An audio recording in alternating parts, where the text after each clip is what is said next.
potremo ascoltare la relazione davvero ricca e articolata di Vincenzo Bonaminio, nella quale collega anche il tema del segreto alla trasmissione generazionale.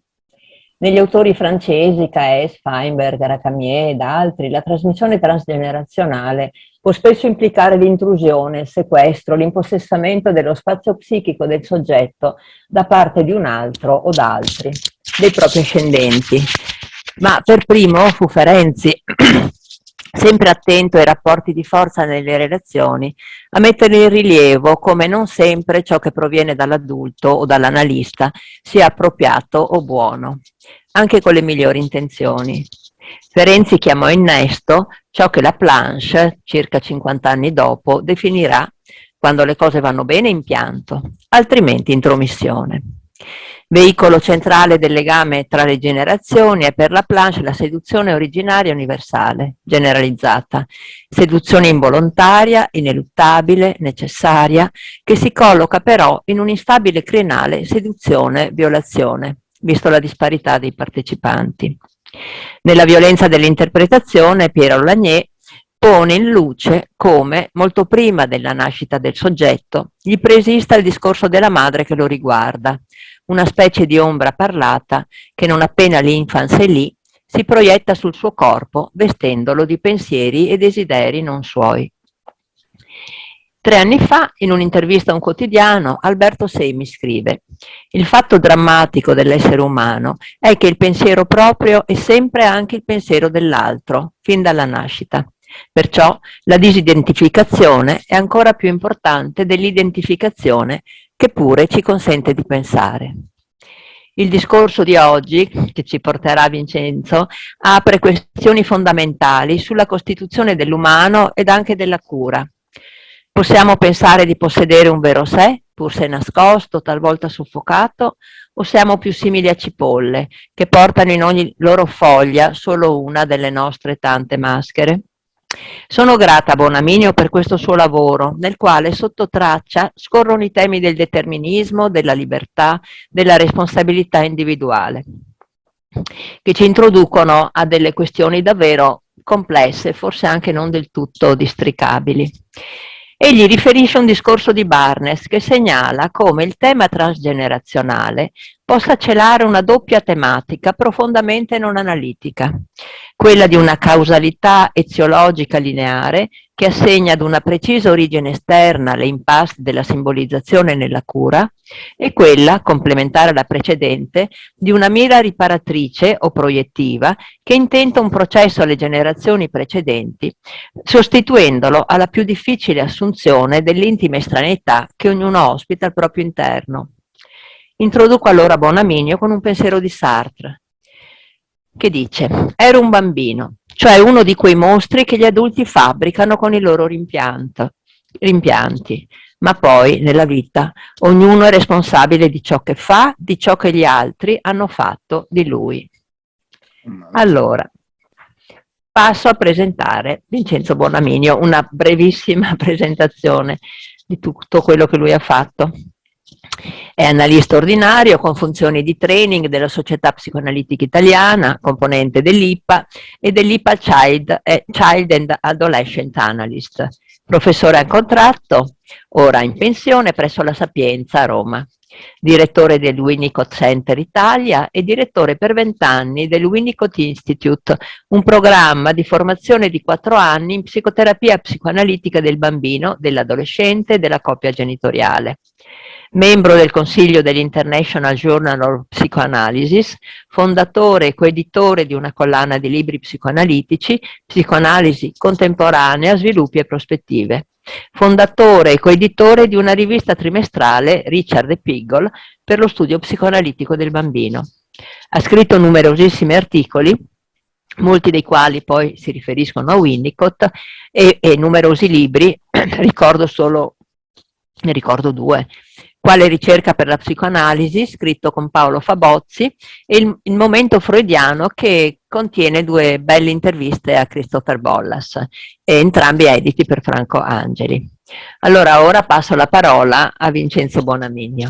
Sì, io non per essere presuntuoso, ma ci sono altri 2 libri, uno scritto in brasiliano, portoghese, che è praticamente un libro che è stato il risultato della registrazione delle mie conferenze a braccio che ho fatto per 2 anni di seguito in Brasile, e mi hanno fatto questa sorpresa di pubblicarmi questo libro, però naturalmente limitato alle persone che parlano il portoghese e il brasiliano. E poi adesso sta per uscire quello a cui tengo molto e che mi ha fatto molto soffrire. Io pensavo che gli inglesi fossero impeccabili nella loro precisione, e invece quando ho consegnato il manoscritto ben 2 anni fa mi hanno subito mandato il contratto, addirittura firmato con la mia firma falsa, per dire che bisognava fare in fretta, non volevano perdere tempo, e poi questo manoscritto è stato lasciato per 2 anni previamente all'impolverarsi, e siccome nessuno ogni tanto mi scriveva sono la sua tutor, e poi mi scriveva un'altra persona, diceva la tutor principale precedente non può più farlo, lo farò io. Insomma, ho avuto 5-6 tutor che non hanno fatto assolutamente niente, e se non fosse stato per il mio traduttore, che è una persona eccezionale, che si chiama Adam Elgar, che traduce anche il volume unico della rivista di psicoanalisi in inglese, non avrei sbarcato il lunario del libro. Insomma, adesso poi è stato posposto di 1 anno e dovrà uscire tra poco. Credo che, scusate se parlo di questi miei fatti personali, che come dire, l'accelerazione del libro è stato il fatto che io ho scritto a uno degli editor che compariva, e gli ho detto che ero veramente disappointed per questo ritardo che non aveva spiegazione, e l'unica spiegazione che mi potevo dare era la Brexit, il fatto che io ero italiano ed europeo, e che quindi avevano dato la precedenza perché sapevo che molti altri libri erano già usciti e consegnati dopo il mio, e quindi questo mi rattristava molto, perché diciamo era una forma di esclusione, insomma. Dici il titolo di questo libro, Vincenzo. Allora, il titolo di questo libro è, scusate, Playing at Work, con un gioco di parole, giocare in senso winnicottiano al lavoro. Il sottotitolo è Clinical Cases in Winnicottian Contemporary Perspective on Technique. E questo articolo, ecco, per quanto riguarda la privacy, voglio solo dire questo, è più che sicuro, sia perché risale abbastanza tempo fa, e quindi non so più niente di questo ragazzo, anche per motivi che adesso vi dirò, e poi perché ho naturalmente alterato tutti i dati biografici, però lasciando l'essenza della relazione terapeutica, cosa che non è facile fare, però insomma l'ho fatto. Questo ragazzo era figlio di un alto dirigente, e quindi veniva spostato di tanto in tanto da una città all'altra. Infatti è venuto a Roma dopo essere stato, quindi ho perso i contatti con questo ragazzo, cosa piuttosto inconsueta, perché mi capita che poi anche ad analisi finite bene le persone mi vengono a trovare, oppure mi comunicano come stanno, se hanno figli, se hanno avuto figli, eccetera. Invece questo ragazzo è scomparso. Il primo e il secondo anno ho cercato di rintracciarlo per sapere come stava, ma non è stato possibile, perché non è stato possibile. È ritornato al futuro, sì, come ecco. nel film, sì, è ripartito per un altro viaggio. Allora, però se non vi tedia, c'è un precedente che non è incluso nello scritto, che vorrei dirvi, perché dà un po', come dire, un'impronta al caso, nel senso che il professor Giannotti, allora vivente, negli anni, nell'ultimo anno della sua vita, mi telefona e mi chiede: Vincenzo, hai un tempo per un caso, ma un caso molto difficile, ma perlomeno devi avere 3 o 4 sedute a disposizione. Per fortuna io avevo sedute a disposizione e gli dissi sì, me lo mandi, e poi sono passati 4-5 mesi e non ho saputo niente, tant'è vero che disse a Giannotti, ma non ci presentava nessuno. Verso Natale, diciamo grosso modo, mi telefona un signore, dice: ho parlato, come se l'avesse parlato il giorno prima, con il professor Giannotti, che mi ha dato il suo indirizzo. Ho detto sì, ma guardi che la cosa risale a 4 mesi fa, io adesso, allora c'avevo lo spazio, adesso non so, mi richiami da una settimana e vedrò se riesco a trovare almeno uno spazio di 3 sedute, come il professor Giannotti aveva preannunciato. Poi il paziente è passato a 4 sedute, lui mi richiama e fissiamo un appuntamento. Forse può non interessarvi, ma io ritengo che sia invece importante per questo caso, perché ho fatto un lapsus, un enactment iniziale, sapendo che ogni mercoledì si facevano le assemblee d'istituto, cioè vedo 2 sagome di persone che si aggirano nel cortile del condominio, e naturalmente capisco che sono loro, scendo e questo signore, e qua inizia, perché questo lavoro contiene il segreto ma anche la falsità e la falsificazione, che spesso vanno a braccetto. E quindi mi dice: scusi, così come se nulla fosse, che conosce il professor Bonaminio? E io ho detto: sono io il professor Bonaminio, infatti sono qui per ricevervi. Ah, mi scusi, non lo sapevo. E dietro questo padre, mingherlino, adesso è facile dire poco virile, ma insomma un ragazzo, e lui proprio in modo secondo me violento si scosta e mi mette il ragazzo di fronte, cioè scivola, e questo ragazzo diventa improvvisamente rosso e il padre mi dice: lui è Osvaldo. E Osvaldo incomincia ad avere proprio una scarica di grimace e di movimenti molto ma molto intensi. Allora io, per rassicurarlo, gli dico: piacere, sono Vincenzo Bonaminio, so che è stato inviato qui per una consultazione, ci possiamo avviare, suo padre tornerà tra 50 minuti e poi andiamo nella mia stanza che sta al secondo piano, e lui è molto ma molto guarda il padre con odio per questo, diciamo, scoperta che aveva fatto di lui, cioè si era tolto di fronte, e io dico: se permette vado avanti io, perché così le faccio strada, e lui mi segue, però io con la coda dell'occhio vedo che lui è molto imbarazzato, si tocca nella zona genitale, cioè ha tutta una serie di comportamenti corporei che già mi danno un'idea di qualche cosa che non va in questo ragazzo. In realtà Giannotti mi aveva detto: guarda che è molto disturbato.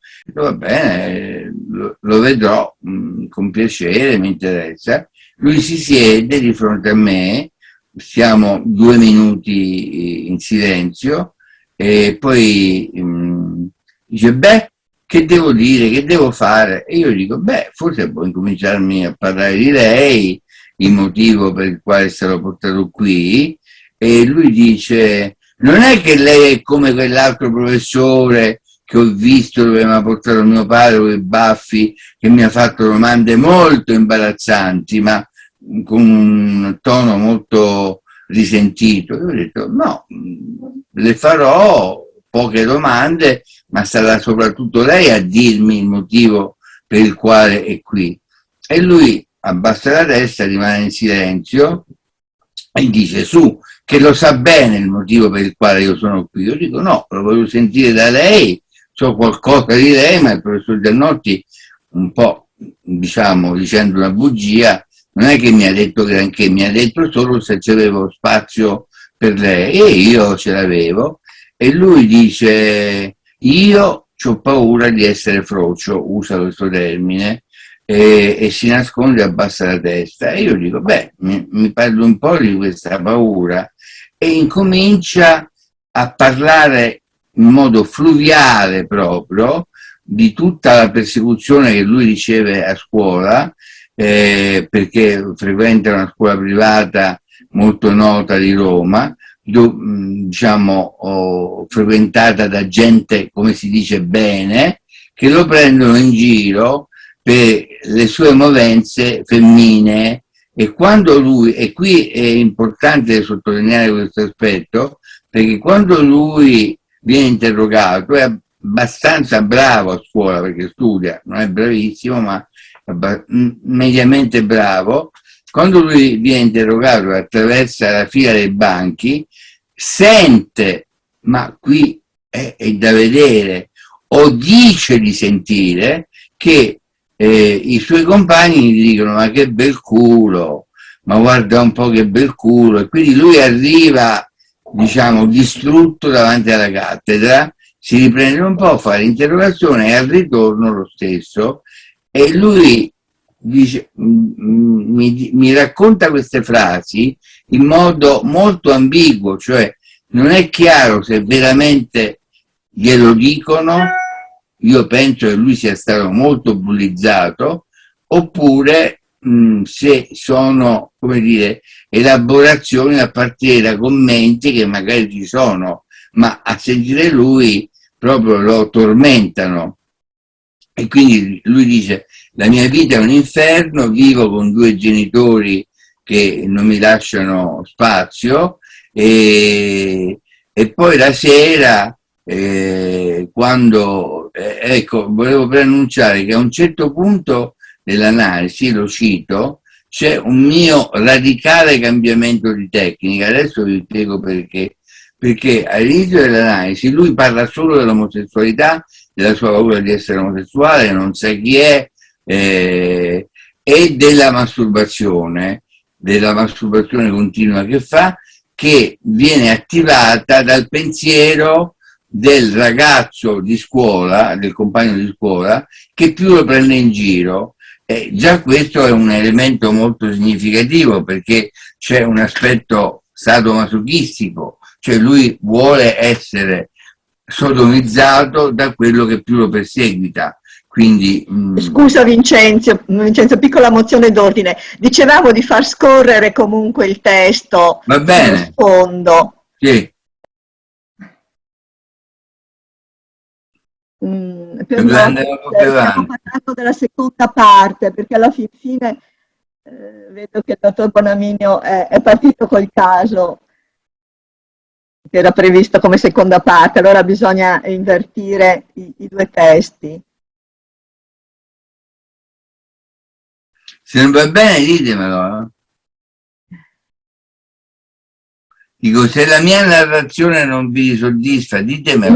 No, Vincenzo, è che avevamo detto di partire con la prima parte, poi col caso, invece sei partito col caso, allora bisogna che quelli di Matrix modifichino. Questo antefatto, perché poi per quello che il ragazzo mi dirà e che io vi dirò, faccio un'associazione immediata con il film che mi aveva appassionato tantissimo e che ha a che fare con il transgenerazionale, l'Edipo, il film Ritorno al futuro di Robert Zemeckis, che poi ho studiato in modo approfondito su internet, e Robert Zemeckis, che fa parte del gruppo di Spielberg, Coppola e così via, c'era scritto appunto sulla storia del film, che aveva consultato degli psicoanalisti, perché tutto quell'intrigo che c'è nella parte del film è molto edipico, è molto psicoanalitico ed è molto anche preciso, quindi c'è anche una come dire, bellissima descrizione filmica di cos'è l'Edipo. Vi racconto brevemente questo film, se va bene così. Cioè, no, è solo per capire, per la condivisione dello schermo, se mettere prima la parte che è scritto sul caso o mettere prima... Ditemi voi. Adesso mi pare che è stata... Sto passando alla prima parte. Sì, ma adesso invece siamo un po' scordinati. Va bene. È stata messa la parte del caso, mi pare. Che adesso va bene, sì. Andiamo avanti col caso. Il caso, come vi dicevo, è un miscuglio di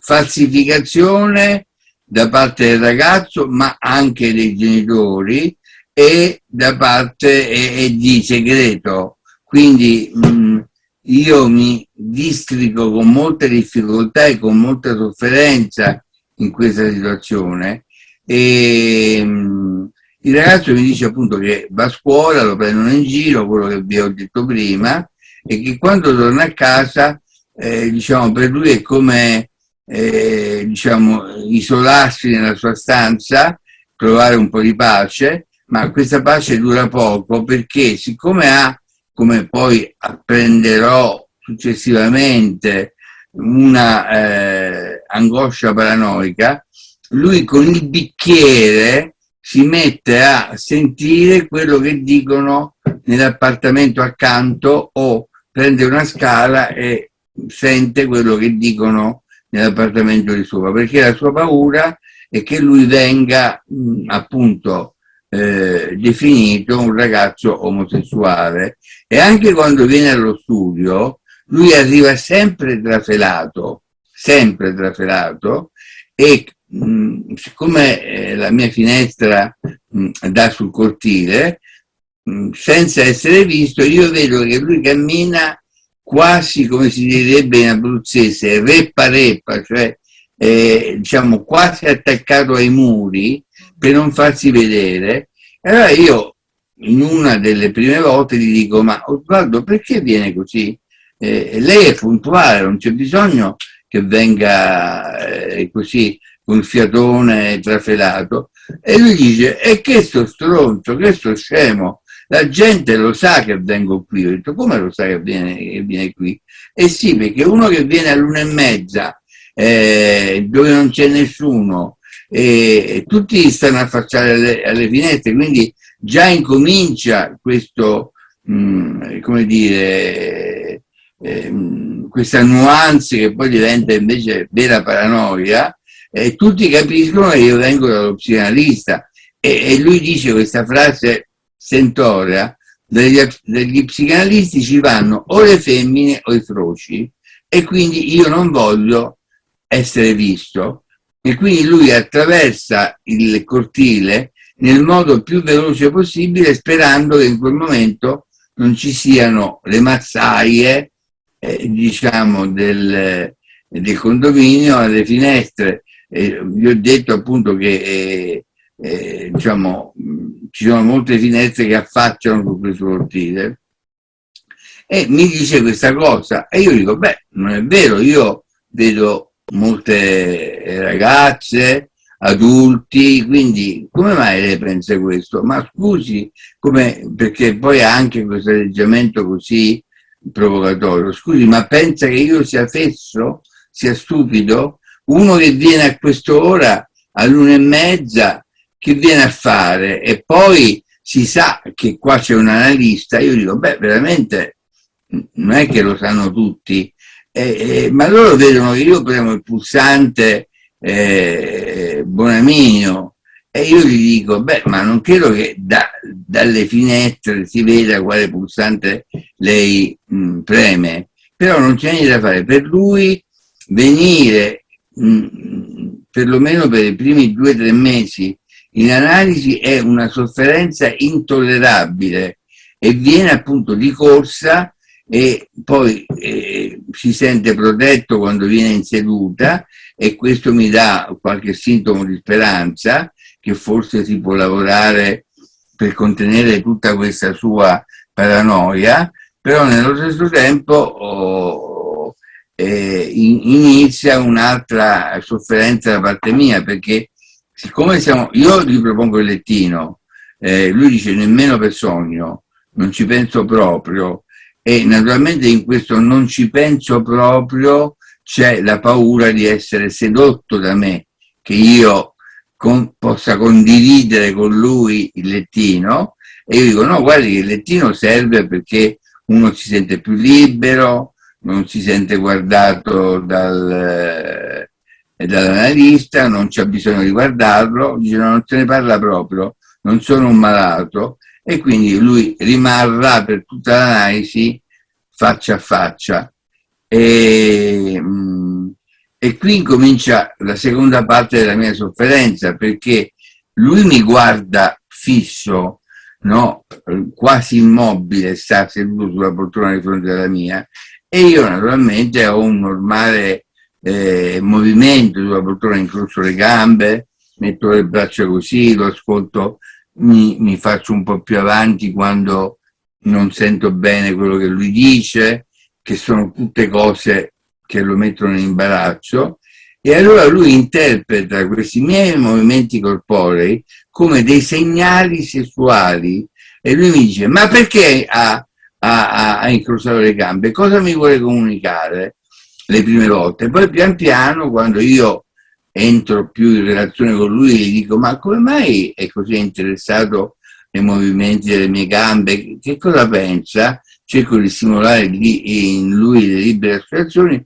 Lui dice no, lei magari muove le gambe perché quello è un segnale che lei mi vuole sodomizzare, non dice questo termine, non voglio essere volgare, e quindi tutti i suoi movimenti sono segnali di seduzione, no? E io sono terrorizzato da questo. Io sono qui per essere curato, non per essere inculato, scusate il termine, ma io dico, ma chi è più che tranquillo, noi qua siamo per capire quali sono le sue angosce e il mio scopo è solo diciamo alleviare nel limite del possibile le sue angosce e vedere di risolvere queste sue difficoltà. E allora mi racconta un episodio, una notte, spesso la notte lui si alza mentre tutti dormono e va, ma siamo diciamo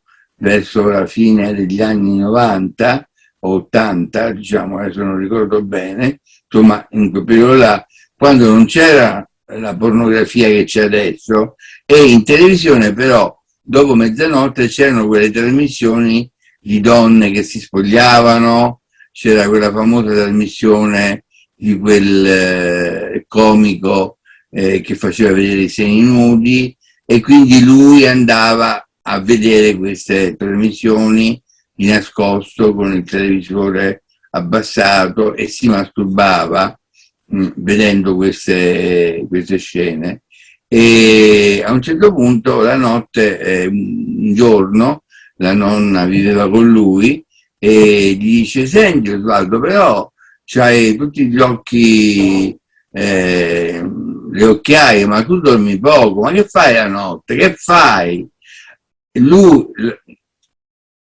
diciamo, non credo che la nonna intendesse che lui si masturbasse o vedesse questi film, questi filmati, però l'ha subito interpretato come una persecuzione, cioè che la nonna aveva capito che lui vedeva questi film, e lui dice: io faccio quello che cazzo mi pare, perché poi quando diciamo, si arrabbiava parlava anche in linguaggio volgare, pur essendo la famiglia, diciamo, una famiglia medio borghese dove non si usavano questi termini.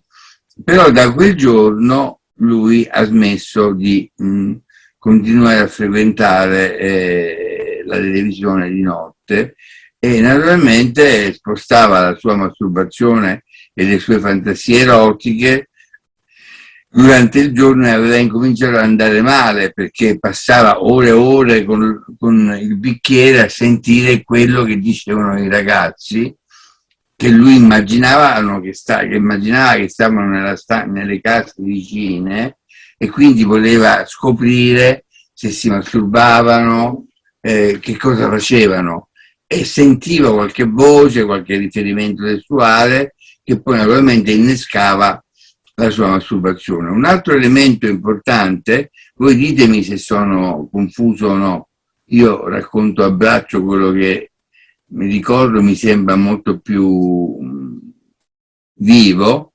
Un altro elemento importante che lui mi racconta è che quando va in piscina, dopo essersi, appunto, aver fatto la lezione di piscina,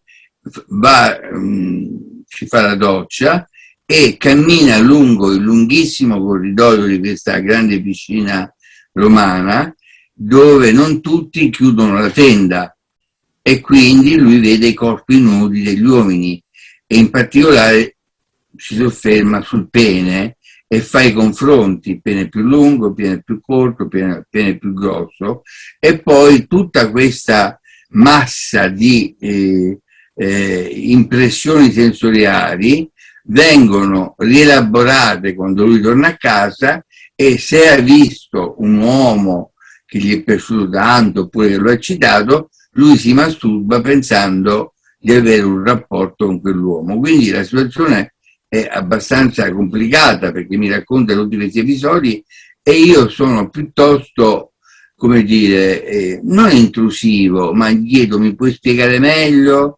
Mi fai capire meglio quello che succede?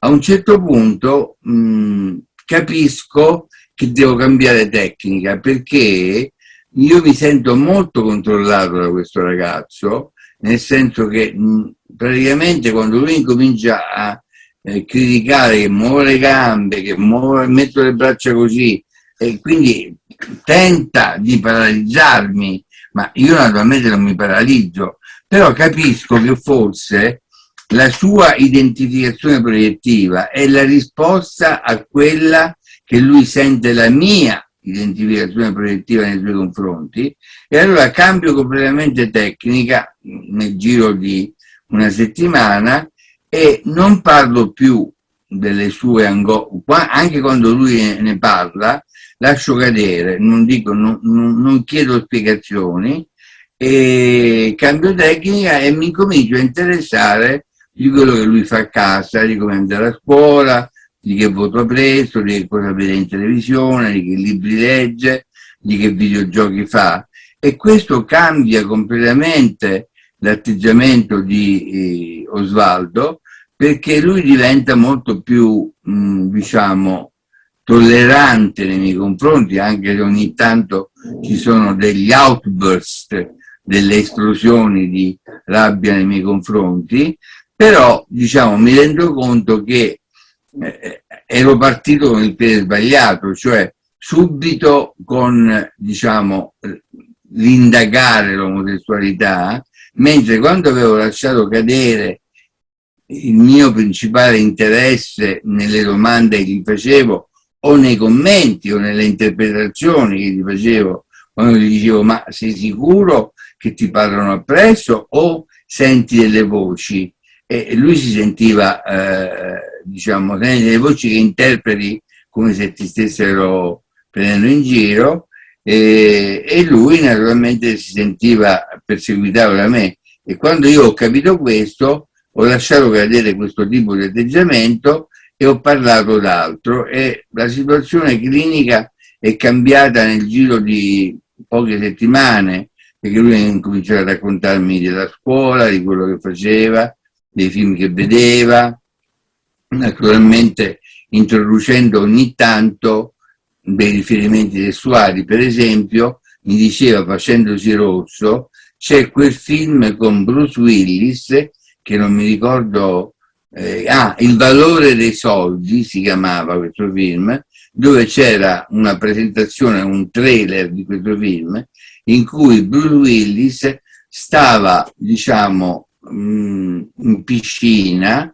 con le braccia all'angolo della piscina, no? Fermo, e una donna bella si avvicinava a lui e facevano l'amore. E questa scena lui la ricercava continuamente insomma, nei trailer, perché per lui era il massimo dell'eccitazione possibile, e immaginava, pur non vedendo, che sotto il pelo dell'acqua c'era questo grande pene di Bruce Willis che penetrava questa donna. Quindi, diciamo, non era un caso semplice, perché lui poi, man mano che l'analisi andava avanti, è diventato sempre più esplicito nelle sue angosce. Poi mi ha incominciato a parlare della masturbazione, della madre che lo perseguitava e del fatto che lui si masturbava e si addormentava subito dopo la masturbazione, ne faceva molto durante la giornata, ma quella, diciamo, che gli permetteva di dormire, metteva il fazzoletto nel cassetto, in modo anche sciocco, ma naturalmente indicativo, perché voleva che i genitori scoprissero che lui si masturbava, e la madre la mattina blaterava qualche cosa, ma guarda qui cosa mi tocca fare, e lui sentiva, e metteva tutti questi fazzoletti che stavano nel cassetto vicino al suo letto in lavatrice a lavarli, e quindi, diciamo, pian piano incomincia a essere più chiaro, come dire, la sensazione che i genitori sapessero, intuissero. Poi col tempo ho scoperto che avevano sempre saputo e intuito, perché fin da bambino, e questo me lo racconta lui, lo avevano trattato più da femminuccia che da ragazzino, e siccome vivevano appunto in questi spostamenti che il padre faceva per il suo lavoro in una piccola città dove c'era una sola scuola che loro ritenevano adatta, ed era una scuola di suore femminile, lui era l'unico maschietto che andava a questa scuola di suore femminile, quindi con una grande vergogna, e da lì è iniziata anche, come dire, la situazione di bullismo, perché poi quando usciva con i compagni o incontrava i compagni del paese, della cittadina dove viveva, ovviamente lo prendevano in giro perché lui andava nella scuola delle femmine, che era una scuola cattolica tenuta da suore. Quindi la mia sensazione, non so se riesco a diciamo, esprimere questa sensazione crescente, chiamiamola di controtransfert, che c'era qualche cosa nell'aria di questa famiglia che aveva a che fare con un segreto e soprattutto una falsificazione di quello che lui era. A un certo punto lui chiede al padre, e questo è un progresso nell'analisi, il motorino, e quindi a volte viene da solo il motorino, e contemporaneamente mi chiede di spostare l'ora della seduta dall'1:30, che era stata la prima ora che io gli avevo dato, alle 2:30, perché all'1:30 il padre aveva dovuto chiedere un permesso perché lui doveva uscire per andare a fare fisioterapia. Alle 2:30 tutti uscivano, e quindi usciva pure lui, e questo motorino era per lui un grande, insomma, segno di autonomia, però era un Liberty. Il padre gliela comprato il Liberty, metà lui e metà la sorella, quindi lo usavano insieme. E questo Liberty, se voi ce l'avete ben presente, almeno il modello di quel tempo, c'aveva il logo Liberty in rosa, e quindi per lui quello era una cosa incredibile, cioè era il segno della sua omosessualità. E mi raccontava che quando si fermava al semaforo e si guardavano, diciamo, i due motociclisti, lui temeva che si individuasse che quel Liberty era un Liberty da femmina e non da maschio. Allora io gli chiesi: ma come mai lei non è andato con suo padre a comprare il motorino e ha scelto quello che più le piaceva, che non avesse questi tratti che la fanno sentire in imbarazzo?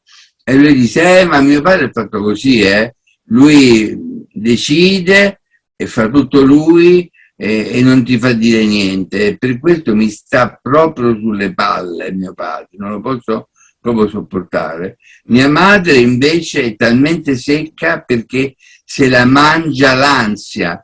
Lui descrive la madre come una donna molto ansiosa, molto e quindi è magra, molto magra, poi vi dirò, mentre il padre non è che sia, diciamo, virile oppure autoritario. Il padre è inconsistente, quindi lui si trova con una madre che lo perseguita per la masturbazione, perché non studia, la nonna, e il padre che, diciamo, come si direbbe a Napoli, è non me niente, cioè ha poca importanza nella sua vita diciamo familiare, se non per quanto riguarda la scuola. È molto interessato a che lui vada bene a scuola. C'è un episodio che accade a un certo punto che mi dà l'idea ancora più, come posso dire, vivace, che c'è qualche cosa che ha a che fare con l'omosessualità del padre e il segreto e la falsificazione, perché all'inizio loro si trasferiscono, quando vengono a Roma, in una casa nuova appena costruita, che però sta proprio ai limiti della periferia di Roma, poi si trasferiscono più al centro, ma all'inizio l'unica casa disponibile, e forse a prezzo abbordabile, era questa casa che stava, diciamo, dopo c'erano i campi e c'erano dei campi rom oppure di proletari, eccetera, e quindi spesso i ragazzi andavano sotto questo condominio che era bello, moderno, con l'ascensore e così via, e volevano giocare a palla con lui, non rendendosi conto, e lui lo faceva malvolentieri, non era molto bravo a giocare a palla, eccetera. E a un certo punto un ragazzo gli dice: guarda che se non pari bene ti spacco il culo, no? Perché faceva parte della tua strada. Allora lui si spaventa e torna subito a casa, corre a casa e lo va a dire al padre, dice: guarda che quello mi sta perseguitando, mi ha detto questa cosa. Allora il padre, e qui è importante seguire questo particolare, invece di scendere dal quarto, quinto piano dove abitava, dalla finestra si affaccia e dice a voce alta: non trattare male mio figlio, io ti denuncio ai carabinieri. Cioè, diciamo, dice delle cose che non hanno senso per quello che il ragazzo voleva. Il ragazzo voleva la protezione del padre, voleva che il padre scendesse sotto e andasse, se non a picchiare, a rimproverare questo ragazzo. Invece il padre, spaventato dalla finestra, ma lui lo dice proprio più avanti, lui non è uscito dalla finestra perché c'aveva paura pure lui di questo ragazzo che era un proletario, eccetera, e quindi poi chiude la finestra e dice: va bene, non uscirai più, non andrai più a giocare, così non ti disturbano. Quindi tutto l'organizzazione familiare era, come dire, per rafforzare il segreto e la falsificazione. Non è che il padre gli dice ti accompagno io, vengo con te, gioco con te, oppure mentre tu giochi ci sto pure io. No, il padre è spaventatissimo, no? A un certo punto il padre mi chiede un colloquio e nonostante si sappia, io adesso ho cambiato molto tecnica e spesso vedo anche i genitori degli adolescenti, a partire da un adolescente di qualche tempo fa che mi ha chiesto la pregherei di parlare con i miei genitori perché loro non mi capiscono. Allora io ho detto va bene, se lei lo vuole io li vedo. E da allora ho apprezzato il concetto di vedere anche qualche volta ovviamente i genitori degli adolescenti di cui si dice che non si devono contattare e quindi una volta appunto il padre mi chiede un colloquio, io lo ricevo e lui non ha mai detto del perché il professor Giannotti mi ha mandato questo ragazzo, l'ha lasciato sempre implicito, no? Lei sa qual è il problema che ha mio figlio, ma non ha mai detto è omosessuale, ha paura di essere una femmina, non ha mai detto, mai, né naturalmente io ho fatto riferimento a questo, e ha detto lo vedo solo molto passivo, non è un ragazzo come dire arrogante, anche se devo apprezzare che a scuola è molto bravo e questo è l'unico elemento positivo che mi dice di questo ragazzo e per il resto poi va via e prima di andare via mi dice poi le volevo dire professore che avesse bisogno di qualche aiuto e quindi non ho bisogno, lascio cadere. Non è che gli dico lei mi vuole sedurre, lei mi vuole, però ci prova, diciamo, a stabilire un'alleanza omosessuale con me. Il ragazzo poi continua diciamo, la psicoterapia, diciamo, la persecuzione di attraversare il giardino, insomma, il cortile diminuisce, però c'è un episodio che vi volevo sottolineare, non so se voi lo seguite sul testo, in cui lui entra, sempre trafelato, e dice l'ho fregata. E io non capisco che cosa. Ho detto, cosa vuoi dire? Sì, perché c'è la dottoressa, che poi è mia moglie, che condivide lo studio con me, e che lui non ha mai incontrato, quindi c'è anche questo senso di sentiva ovviamente i passi di mia moglie quando accompagnava il paziente alla porta. C'è la dottoressa che io ho visto scendeva le scale e ho temuto che venisse proprio lì e quando è venuta lì io l'ho vista rispecchiata dal portone a vetri, perché il portone era a vetri, però l'ho fregata perché lei doveva entrare, io mi sono spostato e quindi lei è entrata, ha chiuso la porta e poi io ho bussato e quindi non mi ha riconosciuto, non mi ha visto e non ha capito chi era. Naturalmente non era vero perché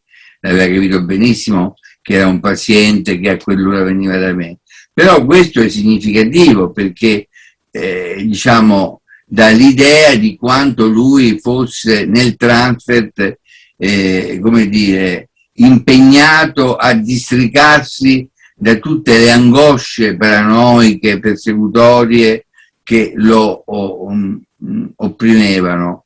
E quindi quando dice appunto l'ho fregata, lì secondo me diciamo si evidenzia una chiara situazione di Edipo negativo, cioè ho fregato mia madre, sono come mio padre e quindi non so come dire, incomincio a capire di più la struttura familiare del ragazzo, che tra l'altro ha una sorella un po' più grande, che però appunto non mi pare che abbia problemi particolari, non si frequentano molto, condividono solo il motorino, e quindi c'è un lungo 2 o 3 sedute in cui noi parliamo di questo episodio dell'ho fregata, e io gli chiedo: ma perché pensi di averla fregata? Qual era la tua paura? Che lei mi riconoscesse, che capisse che ero io, che mi vedesse, che vedesse i miei capelli, perché poi lui aveva dei capelli incredibili, cioè non lunghi, però un po' con i boccoli, per cui, perché non andava al barbiere, perché aveva paura di andare al barbiere, di farsi mettere le mani in testa, e quindi da dietro poteva sembrare una donna che aveva i capelli lunghi, e pur essendo consapevole di questo, lui non andava al barbiere, e ogni tanto la madre gli accorciava i capelli, e anche questo è significativo. E quindi parliamo per un po' di tempo di questo, e poi mi racconta della gita che dovrà fare, perché la Chiesa è cattolica, in un ritiro spirituale di 4-5 giorni in un posto, in un convento, e lui ha diciamo il ricordo della gita precedente che aveva fatto l'anno prima, in cui una ragazza che, come si dice, a cui lui piaceva, no, gli stava sempre intorno, e a un certo punto si sono ritrovati da soli in una stanza, e la ragazza ha incominciato a toccarlo e gli ha messo la mano nei pantaloni, e lui ha detto: io ho incominciato a sudare, mi sono sentito proprio morire, perché ho pensato che stava arrivando al pene e che l'avrebbe sentito, ma io avevo una paura tremenda e ho trovato una scusa, mi sono alzato, stanno entrando, meglio che ce ne andiamo. Naturalmente non rivela alla ragazza niente, e la ragazza poi lo lascia perdere. Quindi ci sono tutti questi episodi che mi danno una grande diciamo certezza della sua omosessualità, della quale non ha mai parlato fino a un certo punto. A un certo punto, e qui c'è un'altra svolta importante nell'analisi, dice: questa notte ho fatto non un sogno ma un pensiero, ma se Bonaminio muore, se Bonaminio cambia città, io rimango da solo, rimango senza nessuno, e qui io scopro il forte transfert omosessuale, ma naturalmente molto corposo, che lui ha con me. Allora rimango solo, e che faccio? Mi butto dalla finestra, perché non c'è più nessuno che mi protegge. E tenete ben presente che lui non ha mai parlato dell'analisi del rapporto con me come un rapporto di protezione o di rassicurazione, è stato sempre molto sospettoso, molto, come posso dire, distanziante da me. Mi raccontava anche episodi molto personali e molto intimi, ma mai ha parlato del rapporto tra me e lui, se non per i miei movimenti corporei. Questa è la prima volta in cui dice: se Bonaminio muore o se ne va, io rimango da solo, e che faccio? Mi butto dalla finestra. E allora io gli dico: capisco che forse mi stai dicendo che ti sei affezionato a me, che nonostante che ti tenga a grande distanza, sei molto affezionato a me, e che hai paura che io possa più non esserci e possa non proteggerti dalle tue angosce, che sono molto forti, che intanto però nel tempo erano un po' diminuite, non erano così violente come all'inizio. Quindi io avevo la sensazione che un qualcosa l'analisi l'aveva smossa, non so come dire, che diciamo il transfert sotterraneamente agiva e lo aveva legato a me, cosa che lui non poteva riconoscere ovviamente, ma che si era creato per la prima volta forse nella sua vita un rapporto affettivo, diciamo, piuttosto solido. Interrompo un momento, Vincenzo, pensando a quello che c'è nel tuo scritto. Mi sembra che tu affermassi che proprio come scelta terapeutica avevi deciso di non riferire mai niente alla tua persona, di evitare interpretazioni di transfert, se ricordo bene. Sì. Vero? Però io ho detto che ci sono stati 2 momenti, forse l'ho detto male, scusatemi, in cui io ho deciso di cambiare tecnica. Poco dopo l'inizio dell'analisi, quando mi sono reso conto che il suo guardarmi e il suo controllarmi fisicamente mi metteva in una condizione di paralisi, e per cui è come se fosse un rispecchiamento di identificazione proiettiva, perché come lui mi guardava io lo guardavo, e quindi eravamo tutti e due che controllavamo l'altro, e quindi ho cambiato tecnica lasciando perdere la parte dell'omosessualità e interessandomi della scuola, dei videogiochi, di quello che lui faceva normalmente a casa, anche se ovviamente raccontandomi questi episodi e raccontandomi quello che faceva, ogni tanto infilava queste cose che riguardavano l'omosessualità, il bicchiere, eccetera. E poi il secondo cambiamento di tecnica che si è verificato, cioè la svolta principale, è quando lui dice: ho fatto un sogno tremendo, ho pensato se muore Bonaminio io rimango solo, e allora è proprio finita, nessuno più mi aiuta. Ti ha tirato in campo direttamente. Mi ha tirato in campo direttamente. E qua io non so, devo dire, ho scritto anche altri articoli, con questo non mi voglio candidare a prossimi incontri con voi, in particolare 2 articoli in cui metto in evidenza l'errore dell'analista, che è, diciamo, una cosa che è molto rara, almeno nella letteratura che leggo io. Se uno legge dei casi clinici sembrano perfetti, sembrano, come dire, sì, magari indaginosi, ma poi alla fine l'analista riesce sempre a risolvere il problema. Io invece ho scritto 2 articoli in cui proprio faccio vedere il grave errore che faccio dal punto di vista della tecnica, che determina un rischio di rottura dell'analisi che poi viene ripreso dal paziente. Quindi in questo caso io, quando il problema di cui stiamo parlando dice se muore Bonaminio io rimango solo, sottolineo che forse per la prima volta lui sente un sentimento, un attaccamento verso di me, e che in fondo, pur non volendo venire in analisi e venendoci a fatica, si sente protetto. Poi però faccio un errore, perché gli dico: ma tu sei talmente attaccato a me che vorresti che io fossi dentro di te, in modo che se sono dentro di te mi porti sempre appresso. E qui ho fatto l'errore, perché quando io dico dentro di te non ci penso nemmeno lontanamente che quel dentro di te può per lui significare una penetrazione anale, e lui si fa rosso e dice: ma che sta dicendo? Dentro di me? No, no, assolutamente no.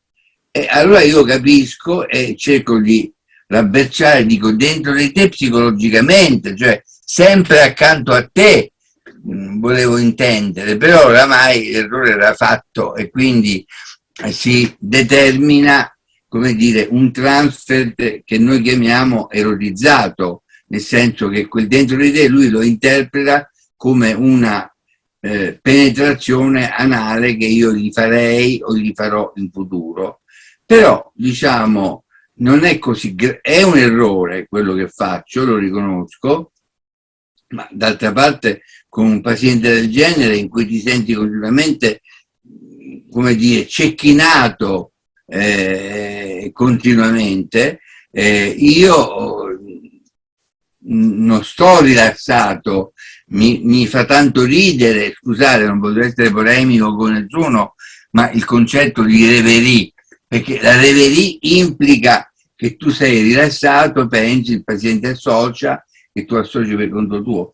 Lì stai in una situazione in cui il paziente ti perseguita, quindi hai proprio un minimo spazio per pensare, altro che reverie, cioè non puoi pensare e spesso accadono queste, come posso dire, situazioni in cui rispondi botta e risposta e fai degli errori, può capitare, e in questo caso usando la parola dentro di te, che per me era un concetto psicologico, lui lo interpreta come dentro penetrazione anale e quindi si spaventa e si ridistanzia da me. Ma però questo elemento viene pian piano ripreso, perché io ho la possibilità di dirgli proprio chiaramente, adesso non so se questo l'ho scritto o no, ma di dirgli che appunto forse lui aveva interpretato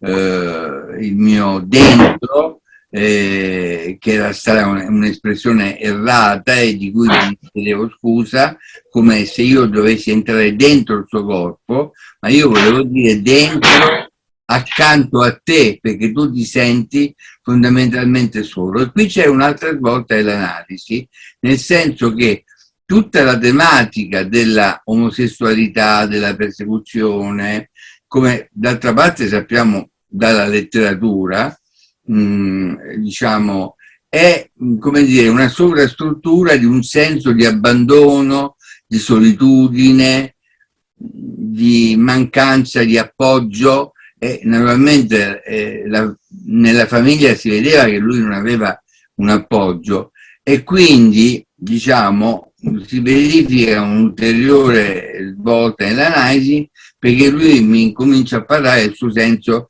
di essere solo, nessuno lo frequenta, sta sempre solo a casa, e c'è ogni tanto però un episodio in cui ritorna il tema dell'omosessualità. Non so a che punto del mio scritto c'è, ma tutti i compagni di scuola postano i jeans Levi's, Levi, Orange Tab, che va molto di moda in quel momento, e anche lui vuole questi jeans, se li compra, però quando si guarda allo specchio lui dice no, mi fa il culo da femmina, cosa che non è possibile che gli faccia il culo da femmina, però non li mette mai, e quindi diciamo anche questa è una rinuncia che lui sente come l'impossibilità di essere normale, per parafrasare il titolo di quel famoso film degli anni 70, no? Non può mettersi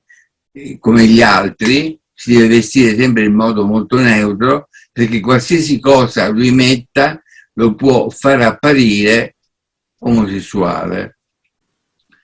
Lui mi annuncia verso il terzo anno, se non è chiaro interrompetemi, chiedetemi tutto quello che volete, perché mi rendo conto... Siccome Vincenzo abbiamo negli ECM fatto delle domande con delle cose che non sono venute fuori adesso, allora mi sono un po' preoccupata.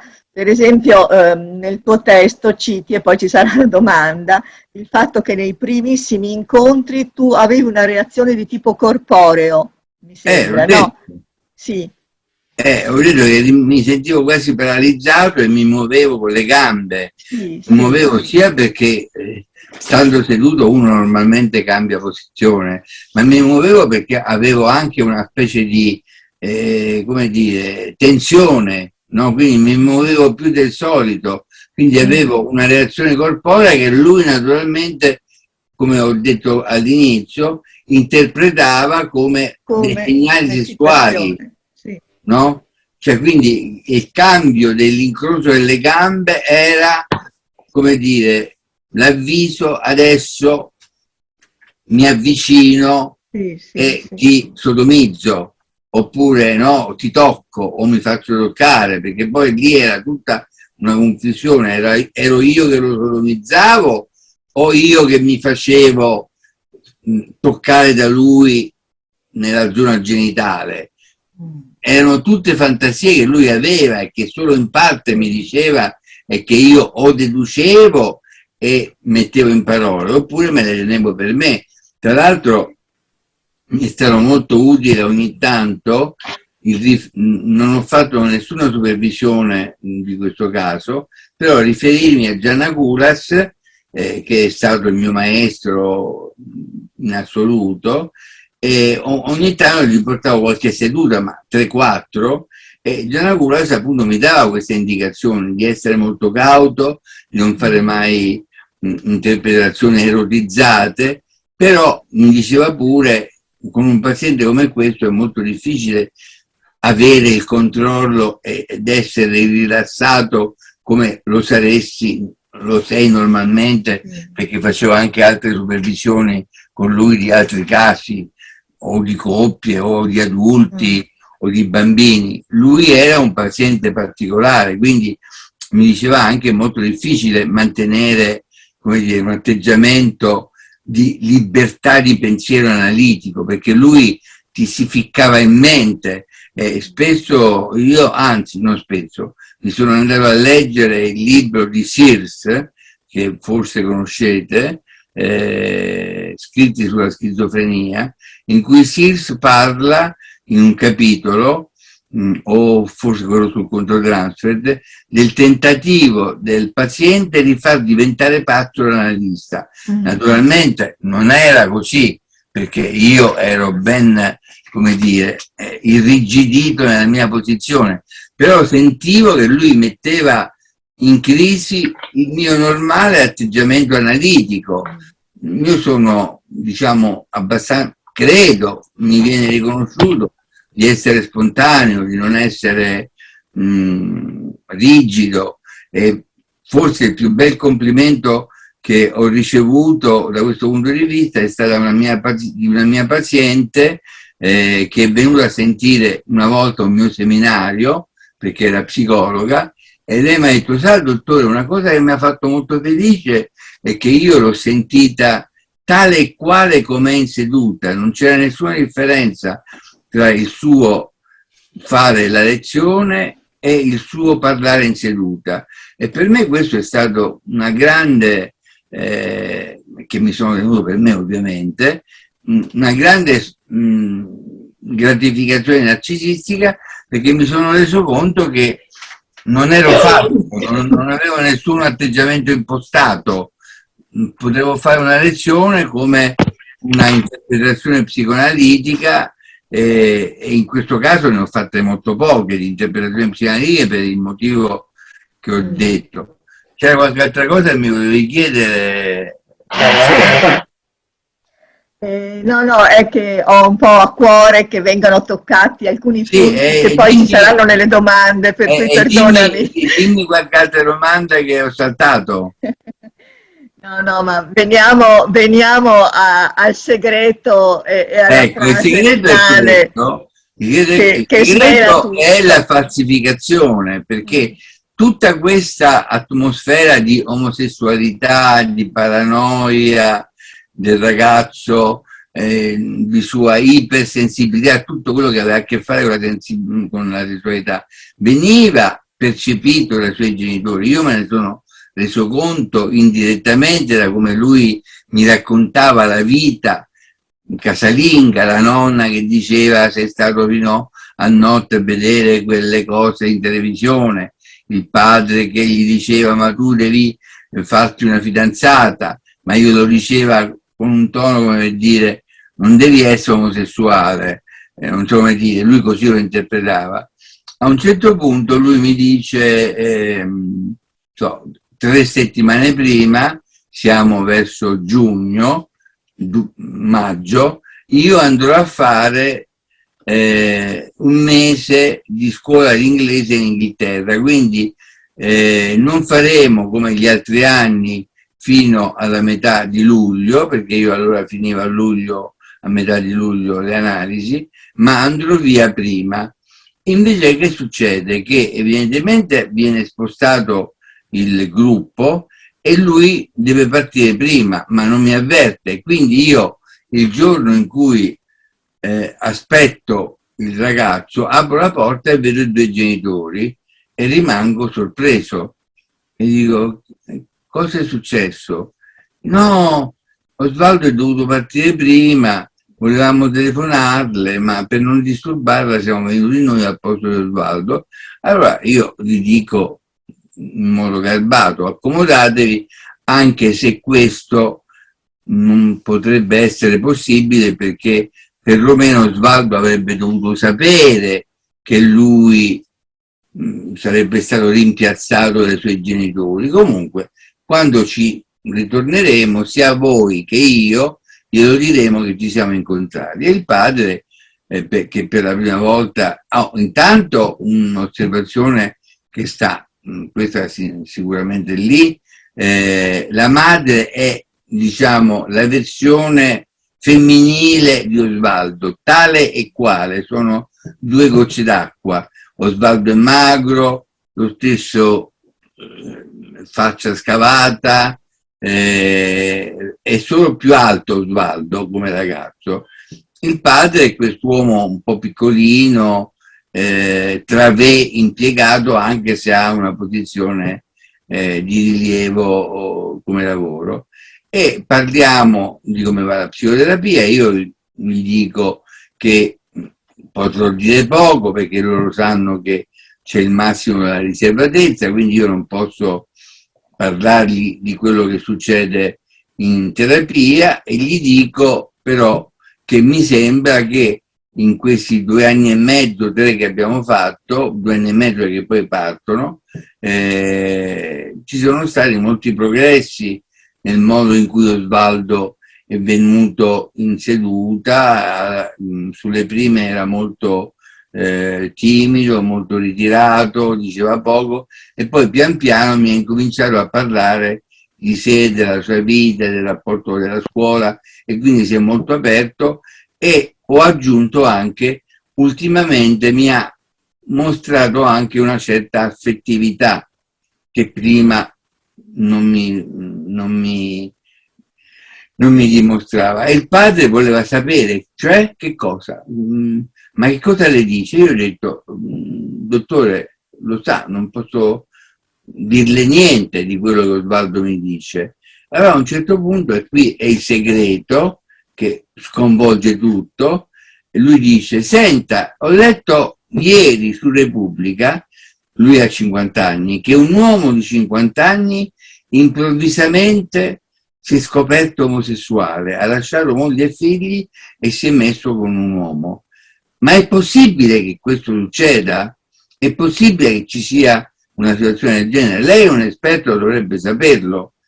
E naturalmente questo, come dire, è la rivelazione del segreto che è stato tenuto per anni e anni e anni a Osvaldo, perché a un certo punto Osvaldo, e questo l'ho saltato, durante la terapia dice: io penso, dottore, che queste angosce non sono le mie, forse sono angosce di mio padre o forse anche di nonno Osvaldo. E qui c'è l'elemento transgenerazionale, cioè che il nonno e il padre avevano una omosessualità latente e che lui era invece quello, come spesso succede, che l'aveva aperta l'omosessualità. E quindi questa rivelazione del padre mi dice: ma io gli chiedo: ma come mai lei mi chiede questo? No, perché mi ha molto impressionato, sa, perché uno non è mai sicuro di se stesso e incomincia a fare accenni alla sessualità tra lui e sua moglie. Tra me e mia moglie non è che c'è tutto questo vivacità sessuale, e io naturalmente non premo su questo argomento, ma quando Osvaldo torna gli dico: Osvaldo, ho parlato con i tuoi genitori, come forse loro te l'hanno detto, e ho avuto la sensazione che per la prima volta il tuo avermi detto un po' di tempo fa: queste angosce non sono le mie, forse erano di nonno Osvaldo e di mio padre, significa che tu è come se avessi ereditato qualche cosa che non appartiene proprio a te, ma che è una specie di mandato lascito che ti hanno dato segretamente i tuoi genitori e tuo nonno, e poi va bene, dopo un po' di tempo purtroppo la seduta finisce, però questo commento, che è l'unico che veramente è interpretativo, cioè che tu hai dentro di te qualche cosa che non ti appartiene, queste angosce non sono le mie, e il lascito di tuo nonno e dei tuoi genitori è secondo me il punto centrale dell'analisi, che se fosse durata probabilmente avrebbe portato molti più elementi.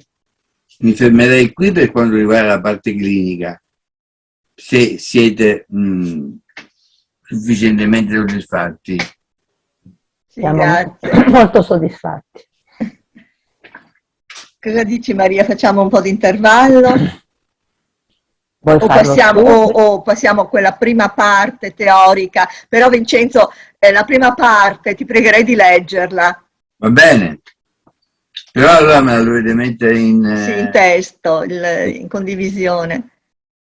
Perché la prima parte poi ti serve per le domande. Sì, hai capito bene. Sì. Abbiamo la parte burocratica, che ha la sua importanza purtroppo. No, ma a me la prima parte piace molto, però ho pensato che no. il caso clinico fosse più d'impatto, sì, no? Certo.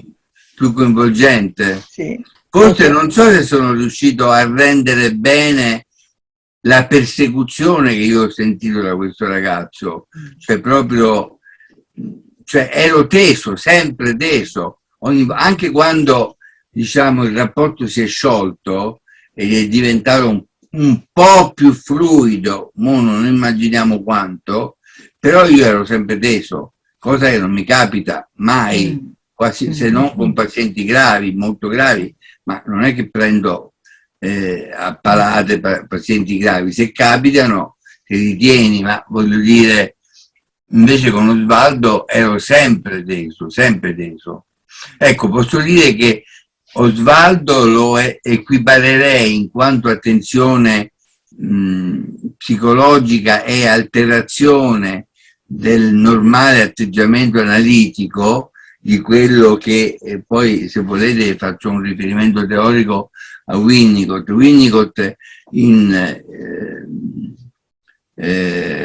L'odio nel controtransfert, che è scritto addirittura nel 1945, cioè un anno prima che Melanie Klein scriva note su alcuni meccanismi schizoidi. Quindi se uno pensa a queste date, pensa come la psicoanalisi aveva già intuito tantissimo, e non è che non abbia fatto progressi, perché ne ha fatti moltissimi, ma ci sono state delle intuizioni in Winnicott, in Melanie Klein, in Balint, cioè in quella generazione di analisti che ci ritroviamo adesso normalmente. E Winnicott parla di 4 tipi di controtransfert, se voi avete presente il lavoro. Dice c'è il tipo normale di controtransfert, quello che ci permette di entrare in contatto con il paziente in modo pacato, di percepire le sensazioni che il paziente ci trasmette e, se è il caso, di restituirgliele. Lui questo lo sottolinea sempre, perché Winnicott è molto, poi vi faccio un'altra citazione di Winnicott, è molto cauto nelle interpretazioni. Poi c'è il transfert, che invece possiamo chiamare lo scotoma di controtransfert, cioè quando c'è una parte che l'analista non riesce a percepire per un suo problema interiore, no? E io tante volte mi sono chiesto se con Osvaldo c'era qualche cosa in me che non mi permetteva di andare avanti, e ogni tanto inciampavo. E per questo andavo da Gianna Gulas per avere chiarimenti. E lui dice il controtransfert dello scotoma, e quindi in questi casi l'analista deve tornare in analisi. Poi c'è il controtransfert tempestoso, quello in cui l'analista deve fare un grande sforzo per contenere i forti sentimenti che gli sono generati dall'analisi. E poi c'è il quarto tipo, che viene poco diciamo, riconosciuto, e io ci ho messo molto tempo a capire cosa volesse dire Winnicott, che dice l'odio nel controtransfert. Questo odio, dice Winnicott, non appartiene ai... Winnicott nella prima parte del suo lavoro clinico, diciamo fino al 64, non parla mai male o contro o differenziandosi da Melanie Klein, ma di fatto quello che scrive è il contrario di quello che Melanie Klein dice. Solo nel 54, sì, nel 64 scrive le mie opinioni sulle concezioni kleiniane, dove diciamo mette in parole che cosa lo differenzia da Melanie Klein, ma nei primi 10 anni, fino a quando non fu espulso dal gruppo kleiniano, quando formulò la tesi dell'area transizionale, Winnicott si sentiva kleiniano, era kleiniano, e un mio particolare atteggiamento, interesse di studio è di capire se quando lui scrive gli articoli dal 1942 al 1950, usando una terminologia kleiniana, è consapevole che dice cose con la terminologia kleiniana, ma che non hanno niente a che fare con Melanie Klein, oppure se non è consapevole. La mia ipotesi è che Winnicott non poteva staccarsi dal gruppo kleiniano, che era quello principale, e che quindi lui cercava a suo modo di riformulare i concetti kleiniani in un altro modo, ma questa è una tesi di Bonaminio, non l'ho trovata da nessun'altra parte, nessuno ha mai diciamo posto l'accento su questo, ma ci sono molti articoli in cui lui parla, per esempio della fantasia, e in termini con un linguaggio kleiniano, ma ne parla in termini completamente diversi da Melanie Klein, e là dove introduce il termine della fantasia ad occhi aperti, del fantasticare, fantasizing, contrapposto al fantasizing. Il fantasizing porta, come dire, messi di creatività all'individuo, cioè l'individuo che fantastica si arricchisce. Il fantasizing invece sottrae energia psichica ed emotiva all'analista, al paziente, scusate, bel lapsus. E quindi, voglio dire, è un problema che per me ancora rimane aperto, quello che se lui lo faceva intenzionalmente o senza rendersene conto. Penso che lo facesse intenzionalmente perché non voleva staccarsi dal gruppo kleiniano, di cui capiva l'importanza, perché poi Melanie Klein è stata la vera rivoluzionaria della psicoanalisi, a mio avviso. E io ricordo che il primo, se vi annoio ditemelo. No, Vincenzo, no. bisogna che facciamo la prima parte, perché Vabbè. poi molte domande saranno relative a quella prima No, parte. volevo solo dire questo, che Sì. il primo congresso di psicoanalisi a cui ho partecipato qui a Roma era nel 87, quello che fu contestato da Facchinelli e così via. Io me ne ero seguito tutto, però a un certo punto non ne potevo più e stavo uscendo perché continuava, e a un certo punto, percorrendo un corridoio dell'Hilton, vedo una stanza piena di persone, tanto piena che addirittura le persone sono fuori e invadono il corridoio. Allora mi fermo e vedo che sulla cattedra c'è Green, che sta concludendo la sua relazione, che quindi io non ho sentito, dove dice Freud and then Freud, but after Freud, Melanie Klein, who gave birth to two wonderful babies, Bion and Winnicott. Quindi, voglio dire, questa frase mi è rimasta molto impressa e per me è stato un po' come la guida per cercare di capire e quindi anche approfondire il pensiero di Melanie Klein, come lei è stata rivoluzionaria introducendo concetti che prima non esistevano. Ecco, volevo solo dire questo. Allora leggiamo, se no tu, cara Lucia, di impressioni. Allora, leggo? Qualcuno mi risponda. Leggo? Non abbiamo più la possibilità. Mi senti? Sì. Se vuoi sì. Grazie. Ci allora, piaceva molto sentirti parlare a braccio. Se non fosse per queste domande CM, per me potevi continuare. La scena si apre con una carrellata sugli orologi che ingombrano la stanza, segnano tutti la stessa ora. Il problema del tempo è così posto subito in primo piano come l'asse intorno a cui si svolge l'intera trama della storia. Il viaggio del protagonista ha doppio senso nel tempo, che progressivamente si trasforma in una sorta di circolarità a spirale, in cui il presente e il futuro si influenzano reciprocamente, il passato tanto quanto il presente, il presente tanto quanto il passato influenza il presente e il futuro, e in realtà la sintassi profonda, la cui fiction della trama specifica offre l'occasione per essere rappresentata. Stiamo parlando di Ritorno, questo dico mia moglie, di Ritorno al futuro, il film di Robert Zemeckis. Naturalmente daremo per scontata una conoscenza dei molteplici e sorprendenti meccanismi narrativi filmici temporali che configurano il film e i suoi due seguiti come un complicato ma affascinante congegno ad orologeria.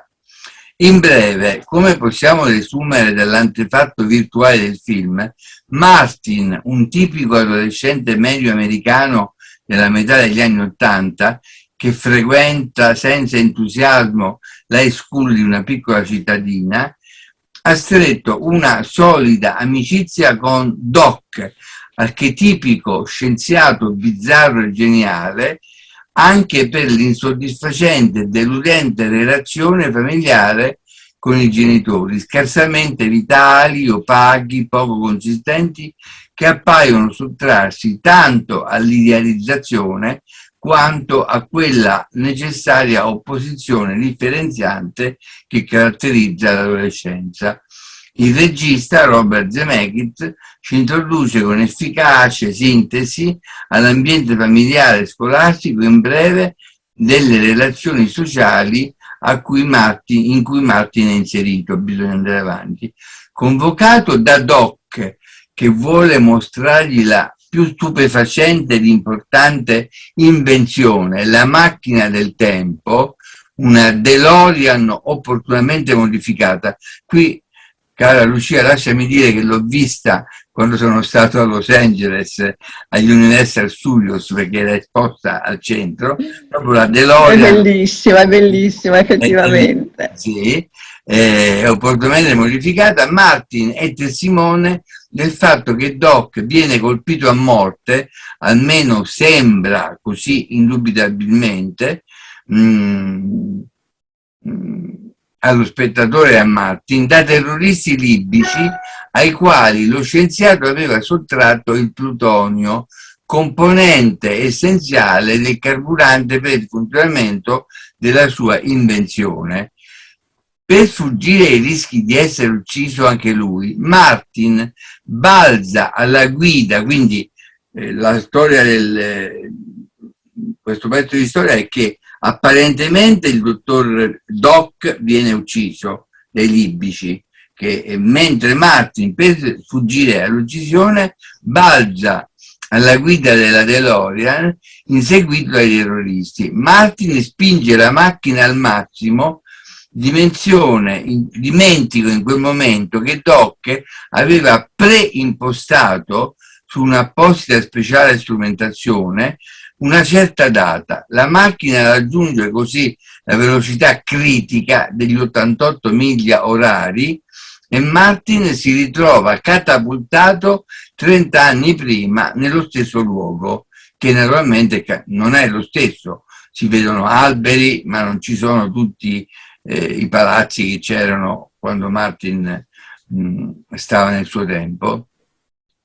È interessante notare qui che il meccanismo fondamentale del film è il variare dell'unità di tempo, mentre l'unità di luogo e il presente narrativo restano invariati. E qui io e mia moglie ci volevamo riferire ai nostri studi filosofici della tragedia greca e shakespeariana, in cui diciamo c'è l'unità di tempo e di spazio e non di luogo, ma non di tempo e di spazio. Quindi il luogo rimane lo stesso, ma il tempo e lo spazio cambiano. Quindi questo Robert Zemeckis è anche una persona di alta cultura.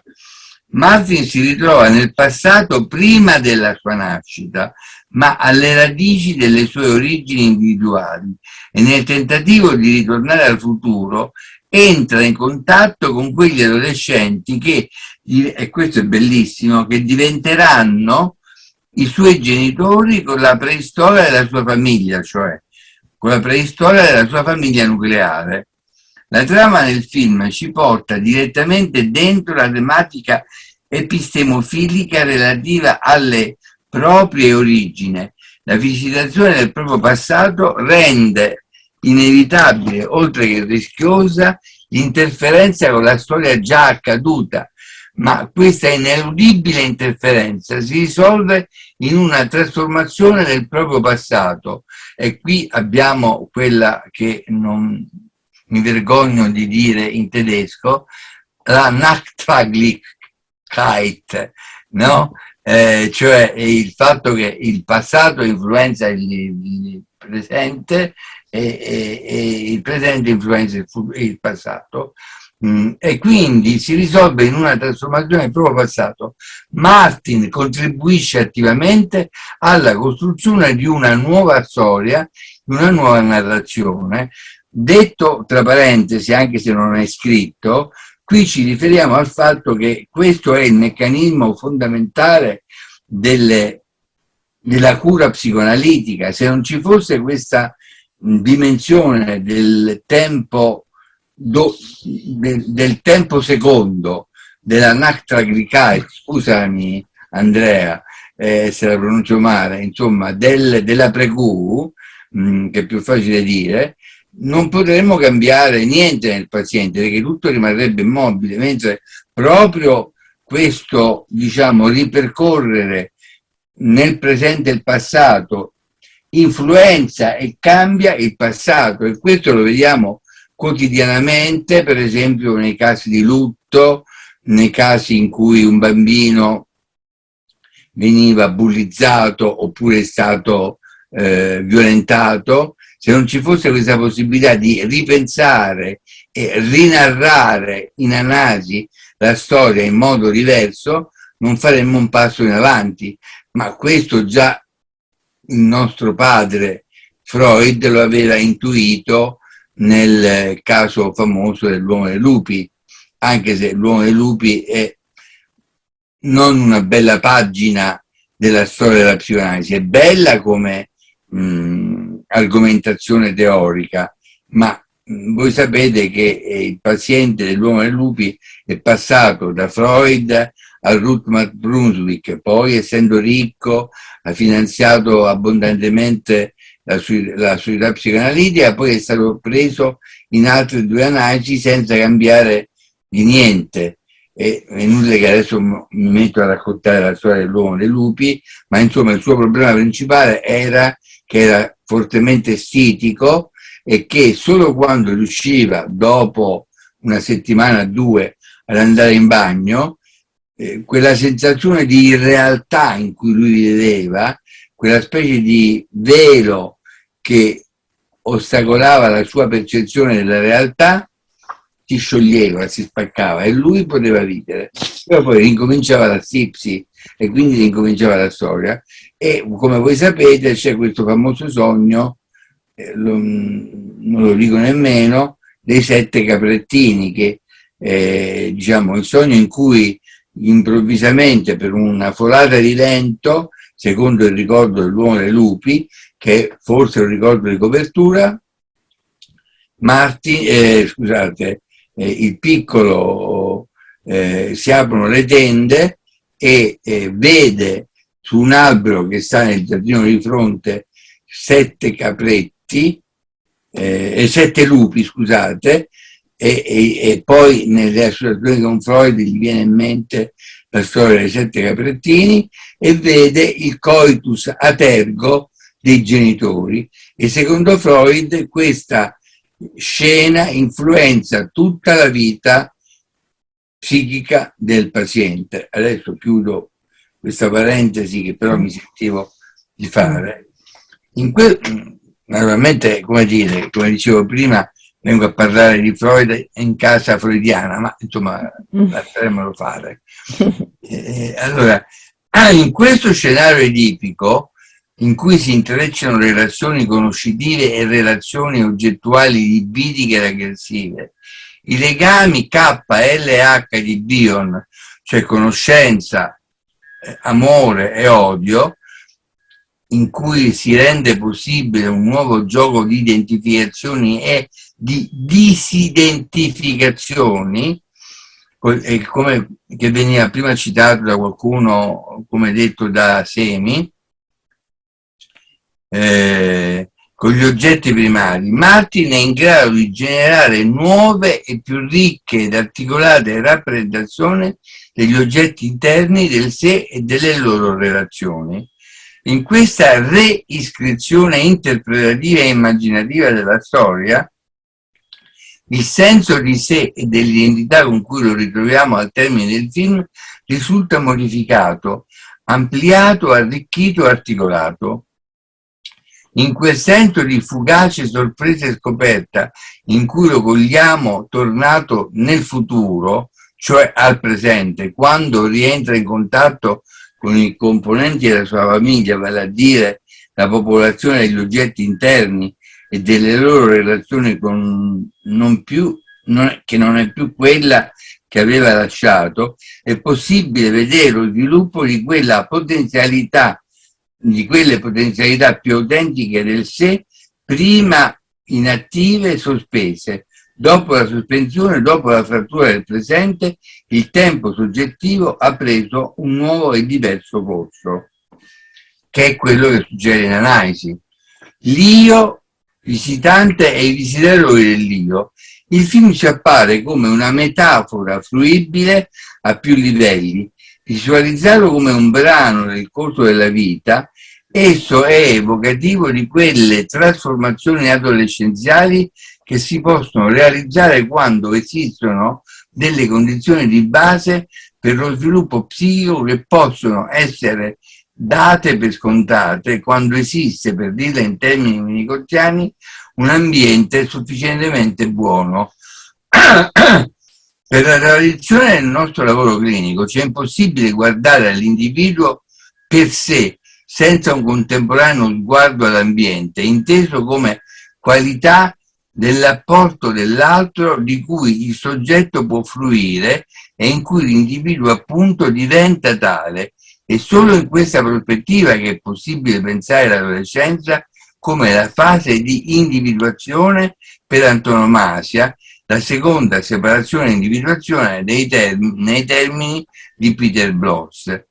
Questa visione, che definiremo binoculare dell'individuo e l'ambiente, trova nella situazione psicoanalitica, in quanto rapporto tra due persone, l'asse centrale del cambiamento terapeutico, quello che accennavo prima. Se osserviamo più approfonditamente la tematica del film, scopriremo anche una ulteriore evocazione che esso ci offre sullo stesso piano: la rivisitazione da parte di Martin del suo passato, della sua storia e la sua elaborazione e trasformazione è resa possibile anche dal fatto che i suoi oggetti si lasciano visitare. Personificando lo scenario psichico, si può dire che c'è un io osservante, visitante e oggetti interni che possono accogliere questa visitazione. In termini di relazioni emozionali profonde all'interno della famiglia, l'adolescente convoca anche i suoi genitori a rientrare in contatto con la propria adolescenza, come si vede bene nel film, e riviverne talvolta, viverne per la prima volta, il significato trasformativo. Anche dalla disponibilità genitoriale a questa convocazione dipende l'esito di quel processo di continuità e cambiamento della costruzione del proprio senso di identità specifico del passaggio adolescenziale. Non so se questo è chiaro fino a questo punto. Sì? Sì. Possiamo immaginare che nell'altra scena, in quella complementare, cioè, i genitori che Martin ritrova adolescenti sono anche genitori che ritrovano la propria adolescenza tramite Martin. Nell'analisi, questa ineludibile convocazione all'adolescenza da parte dell'analizzando adolescente è quello che qui abbiamo scritto in un altro lavoro a cui ho fatto solo un piccolo riferimento, che è, diciamo, un errore, chiamiamolo epistemologico, considerare l'adolescenza come solo un processo evolutivo. L'adolescenza è un processo profondamente trasformativo, tant'è vero che i Laufer hanno parlato del breakdown adolescenziale, è uno dei periodi più critici della vita dell'uomo, ma un adolescente è tale anche per il contributo o il non contributo che dà la famiglia. Cioè, se la famiglia, i genitori, il padre in particolare, riesce a riscoprire la propria adolescenza tramite l'adolescenza del figlio, il figlio può avere uno sviluppo più o meno positivo. Se invece per motivi vari il padre è duro, ottuso, chiuso, patologico, l'adolescente deve fare tutto da solo e quindi si creano quelle fratture a volte non riparabili che avvengono nell'adolescenza. Scusate, possiamo affermare con Baranès che gli adolescenti sono esperti a non lasciare indifferente l'analista che li incontra, nel costringerlo a riaprire i cantieri psichici rimasti fino allora chiusi. Come un nuovo oggetto per il paziente, l'analista si trova nella posizione impossibile di intersezione fra passato, presente e futuro.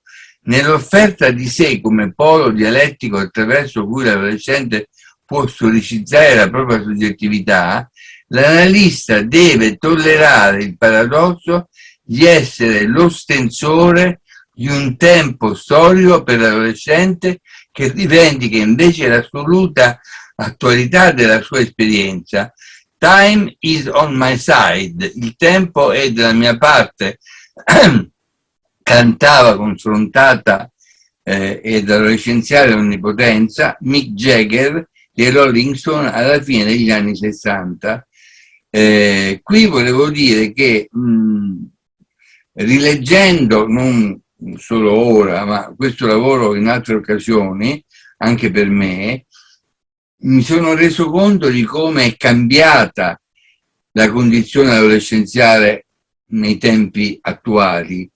Io adolescente non potrei vivere l'adolescenza odierna, come gli adolescenti di oggi non avrebbero potuto vivere la mia adolescenza. Faccio un esempio, se me lo permettete, se Lucia me lo permette, anche se non sono sta... un po' persecutoria. No, anche se non sta nelle domande. Cioè, voglio dire, con la rivoluzione femminista, lo dico brevemente, cosa ottima, cosa, diciamo, forse il fatto più importante del secolo scorso e di questo secolo, e con lo sdoganamento dell'omosessualità, su cui bisognerebbe fare un discorso un po' più articolato, le cose sono completamente cambiate. Ai miei tempi io, parlo di me, ma dei miei coetanei anche, corteggiavamo a 15, 14, 16 anni le ragazze della nostra età, un po' più grandi, un po' più piccole, e mettevamo in conto di avere dei rifiuti. No, non mi piaci, non ti voglio baciare, non voglio stare con te, io sto con quell'altro. Quindi c'era, come dire, una specie di predisposizione al rifiuto e, come io dico ai miei adolescenti, si lavorava sui grandi numeri, cioè tu prendevi in considerazione 10 ragazze, come dice la canzone di Lucio Battisti, e da corteggiare, 9 ti dicevano no, una ti diceva sì, e poi ci andavi a letto, oppure insomma, ti ci fidanzavi, poi cambiavi. Gli adolescenti attuali, con la rivoluzione femminista e secondo me anche con lo sdoganamento dell'omosessualità, sono completamente diversi, sono timidi, impauriti dalla, tra virgolette, fallicità delle donne, che sono ovviamente molto più forti, secondo me sono superiori agli uomini, e sono molto più consapevoli della loro corporeità e della loro superiorità. Quindi i ragazzi hanno paura di accostarsi all'adolescenza e ti chiedono: ma come faccio ad andare a chiedere a quella ragazza se vuole stare con me? Come faccio a contattarla? E quindi c'è sempre questa distanza che a volte è invalicabile tra l'adolescente maschio che ha paura di quello che a Roma almeno si dice prendersi il palo, cioè battere contro il muro. Questo dicono tutti gli adolescenti che io ho. Hanno paura di essere rifiutati perché ovviamente sono molto fragili narcisisticamente a fronte del nuovo narcisismo molto più assertivo che le donne hanno conquistato. Non dico tutte le donne, ma le nuove generazioni sì, e quindi diciamo che le donne attuali sono decisamente superiori ai loro coetanei maschi. E quindi, per esempio, un solo esempio posso fare: quando vado troppo oltre ditemelo, mi devo prendere per la gola questo, quando per esempio un adolescente che ancora ricordo andava a studiare da una sua coetanea, però gli piaceva la sorella di poco più piccola e quindi la corteggiava un po' a casa loro, e pian piano stringono un'amicizia e lui mi dice: beh, venerdì, scusate, la porto a cena e la bacio, no? Come dire, è sicuro, oramai sono sicuro. Allora tornava il lunedì, lui faceva 3 sedute alla settimana e lui dice, e io gli dicevo: beh, allora com'è andata la baciata? No, non mi ha dato nessun segno che voleva il bacio. E io gli rispondevo provocatoriamente: perché la ragazza dovrebbe darle un segno che vuole essere baciata?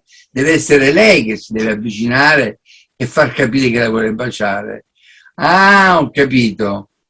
E se ci prende il palo? Dico, vabbè, ci prende il palo, ci prende il palo. La settimana dopo diceva: questa volta ho trovato un ristorantino che è una cosa meravigliosa, ho prenotato un tavolo appartato, questa volta la bacio sicuramente.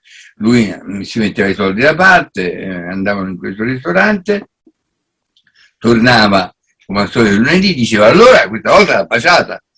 No, perché anche questa volta non mi ha dato nessun segno che voleva essere baciata. E io gli dicevo: ma insomma, la vogliamo smettere con questa storia del voler essere baciata?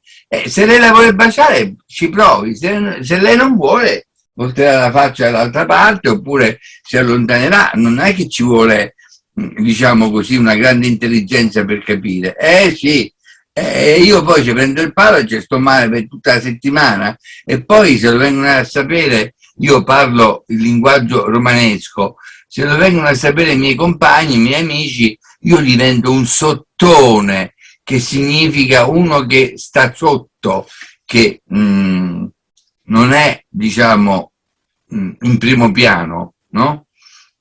E questa storia durava 4, 5, 6 volte finché non la baciava, mai, perché c'era questo terrore del contatto fisico e soprattutto della ferita narcisistica che gli adolescenti attuali temono di prendere dal rifiuto di una ragazza. Naturalmente noi potremmo fare anche il discorso contrario, che le ragazze sono molto sospettose, hanno paura, e questo lo dico anche sulla base dell'esperienza clinica, che i ragazzi vogliono andare con loro solo per avere rapporti sessuali e poi lasciarle, e quindi c'è questa specie di guerra di posizioni per cui i ragazzi non ci vogliono prendere il palo, le ragazze non vogliono rimanere, scusate il termine, fregate, e quindi è come dire, stare su due trincee in cui non si incontrano mai,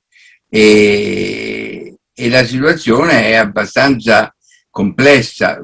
Solo raramente un ragazzo un po' più articolato e attivo riesce a superare questo ostacolo, e solo raramente una ragazza più libera riesce a dire, per esempio, baciami stupido, che stiamo a fare qui? Insomma, no? E questo è molto importante. Allora, voglio dire, in questo film viene descritta un'adolescenza che non è più quella attuale, che è molto cambiata. Scusate, devo ritrovare il punto. Converremo naturalmente sul fatto che la circolarità a spirale di questo processo è qui descritta come troppo fluida e scorrevole, troppo semplificata per rendere conto di ciò che avviene da questo punto di vista nel processo psicoanalitico. Ciò non di meno, la finzione normativa nell'accezione di Nietzsche che il film offre si presta a mettere in luce l'apporto che i fattori transgenerazionali, virtualmente sempre presenti, forniscono nella costruzione trasformativa della individualità e dell'identità, in quanto elementi elaborabili ed elaborati e perciò non registrabili come tali, ma silenziosamente presenti nel discorso del paziente. Qui permettetemi, Lucia, permettetemi un'altra piccola nota. Bollas, che io amo e che considero il più grande analista contemporaneo, perché le cose che dice le pensa lui, non si ispira, anche se Ogden è un analista eccezionale, però Ogden esamina Winnicott, esamina Bion e ne fa vedere delle cose diciamo che tu non vedi. Bollas quello che dice lo dice perché lo ha pensato lui, non perché si appoggia ad altri autori. Comunque è anche un mio caro amico e quindi ho avuto la possibilità di parlare con lui molto spesso, o nei congressi, oppure quando andavo a Londra, oppure quando sono andato a Los Angeles mi ha invitato a fare una conferenza, e Bollas appunto dice questo fatto che secondo me è molto importante a proposito dell'altro, dell'alterità, cioè dell'importanza dell'altro nella costruzione del sé, e dice questa frase: anche oggi, a distanza di anni, l'impatto dell'altro tu mio sé ha lasciato le sue tracce, come per dire che, naturalmente questo ha molto a che fare col transgenerazionale, che il rapporto con una persona, immaginiamoci di un bambino con un adulto, per parlare di Ferenczi e di Laplanche, oppure il rapporto tra due persone, lasciano un impatto che trasforma il sé, Quindi c'è, e ve lo consiglio, questo libro che ho curato insieme a Bollas, che si chiama Il momento freudiano, in cui lui proprio teorizza, no? Mi chiede di fargli questa domanda e io gliela faccio, e teorizza il fatto che il sé è un'entità continuamente mobile, non è, diciamo così, stabile, è continuamente modificato dalle esperienze relazionali che l'individuo ha. E questo credo che sia molto importante tenerlo presente. Infatti c'è un capitolo che vi raccomando, in questo libro che si chiama Il momento freudiano, che è intitolato Che cos'è quella cosa chiamata sé? In cui lui dice proprio questo, che il sé non è diciamo, la struttura stabile dell'individuo, anche se contribuisce alla soggettività dell'individuo, quello che lui chiama l'idioma dell'individuo, ma è una struttura che continuamente cambia a seconda delle esperienze, ovviamente emozionali che abbiamo, ma anche delle esperienze reali che abbiamo. Posso andare avanti? O volete chiedere qualcosa su questo? No.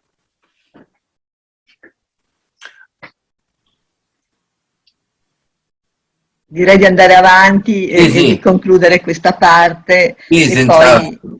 poi... No, volevo trovare...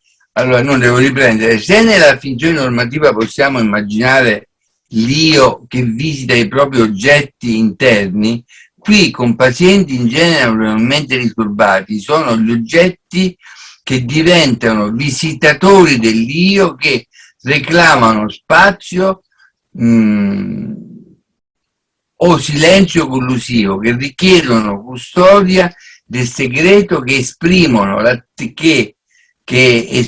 l'attesa che avvenga quella elaborazione che a loro non fu possibile. E questo, scusate se mi interrompo un attimo, lo troviamo per esempio spesso nelle madri che hanno avuto un aborto e dopo un bambino. Spesso l'aborto non viene citato, viene denegato dalle madri, però il bambino sa, diciamo, per vie traverse, per vie transgenerazionali, che c'è un morto prima di lui e che lui non è il vero bambino, ma è quello che ha preso il posto del bambino morto. E di questo io ho una esperienza veramente notevole, perché in 35 anni di lavoro con bambini piccoli, con madri, con genitori, veramente mi sono ritrovato molto spesso a contatto con questa realtà del bambino che prende il posto di quello che avrebbe dovuto essere. E questo lo ritroviamo, scusate se mi dilungo, ditemelo quando mi dilungo troppo, lo ritroviamo spesso con i bambini adottati, che vengono considerati dei genitori, che pure l'hanno preso amorevolmente, magari sono andati in Brasile, in America Latina, a prendere i bambini più piccoli possibili, però considerano il bambino adottato a un certo punto, e questo lo si vede nelle analisi di coppia di questi genitori, l'usurpatore, il bambino che ha preso il posto di quello che ci sarebbe dovuto essere e che è stato fatto fuori quasi shakespearianamente, no, sto pensando a Otello, dal bambino adottato. E quello che è incredibile è che quando i bambini adottati diventano più grandi, considerano i genitori, mettiamo un bambino di 10-11 anni, gli usurpatori, perché gli hanno tolto i loro veri genitori, anche se io ho casi in cui la madre era prostituta, il bambino era stato preso dalle autorità locali dopo giorni e giorni in cui i vicini sentivano piangere perché la madre era morta, uccisa dal protettore, e quindi, diciamo, nonostante questo, il bambino ha l'immagine della madre biologica e quella non gliela toglie nessuno. E questo è un intrigo incredibile nelle adozioni. Con questo non sto parlando contro le adozioni, dico che le adozioni hanno sempre quasi invariabilmente questo problema, cioè che ognuno sente l'altro l'usurpatore, che non dovrebbe stare là dove sta. Riprendo la cosa. Allora, se nella finzione normativa possiamo immaginare che l'io che visita i propri oggetti interni, qui con pazienti in genere normalmente disturbati, sono gli oggetti che diventano visitatori dell'io, che reclamano spazio o silenzio collusivo e che chiedono custodia del segreto, che esprimono l'attesa che avvenga quella elaborazione che loro non fu possibile, e spesso paradossalmente anche la pretesa che essa non si realizzi. Le potenti identificazioni alienanti di questi pazienti con questi visitatori dell'io, quello che potremmo definire il loro personale e non trascurabile contributo alla loro formazione e al loro mantenimento, costituiscono il nodo clinico e tecnico, oltre che psicopatologico, l'intricato groviglio con il quale, in quanto analisti, ci troviamo a confrontarci in termini di fattori transgenerazionali. Le patologie severe della fase adolescenziale, significativamente collegate alle problematiche dell'identità, ma ci riferiamo anche alla visione retrospettiva dell'adolescenza di pazienti adulti in analisi, costituiscono non solo il luogo in cui questi fattori transgenerazionali assumono maggiore visibilità nel processo analitico, ma verosimilmente anche il momento in cui esse compaiono e si strutturano in modo più organizzato per l'indiscutibile specifica funzione di raccordo fra generazioni che l'adolescenza svolge nel ciclo vitale. E qua mi riferisco a, vabbè, non mi ricordo come si chiama l'autore, lo scenario edipico. Abbiamo considerato come sia lo scenario edipico ad essere matrice dell'evoluzione e della trasformazione, al contrario dell'arresto, della distorsione dello sviluppo psichico dell'adolescenza. Rivisitare il mito di Edipo, che pertanto non rimane per noi una sorta di verità psichica oracolare, dando statuto metapsicologico tanto al soggetto edipico quanto agli oggetti edipici, tenendo conto anche della dimensione narcisistica, come ci è suggerito dal concetto di configurazione edipica proposto da Heide Feinberg, ci consente di ridefinire la topica psichica nel duplice orientamento intrapsichico e intersoggettivo. Una tale prospettiva di rivisitazione di quel mito che Freud ci ha lasciato, per così dire, in eredità come metafora della complessa esperienza psichica centrale dello sviluppo della nostra vita emotiva e mentale, riflette l'evoluzione o comunque il cambiamento dei vertici da cui pensiamo l'esperienza che si genera e si sviluppa nell'incontro analitico con l'adolescente. Non è forse l'adolescente quello tra i nostri pazienti che più ci sfida a tollerare la dialettica soggettività, intersoggettività, dimensione narcisistica e dimensione oggettuale come vissuti preedipici, vissuti edipici, dialettica cruciale e decisiva per il cambiamento psichico, per l'evoluzione della costruzione del senso di identità. Voglio dire che l'adolescente è particolarmente difficile da trattare e da concettualizzare, perché in lui convivono la parte, diciamo, infantile e la parte che diventerà adulta, e quindi c'è un intreccio molto difficile da districare. Non è forse un adolescente Edipo, allorché si rivolge all'oracolo di Delfi, sul cui frontone è scritto «Conosci te stesso», e nel momento in cui lo interroga sul suo futuro entra nel paradosso di dover scoprire e recuperare il suo passato per poter procedere nello sviluppo e avere un divenire personale? È un adolescente Edipo che mosso da una spinta conoscitiva, ponendo un interrogativo sul futuro, pone una domanda non espressa sulla propria identità, sulle proprie origini, sul proprio destino.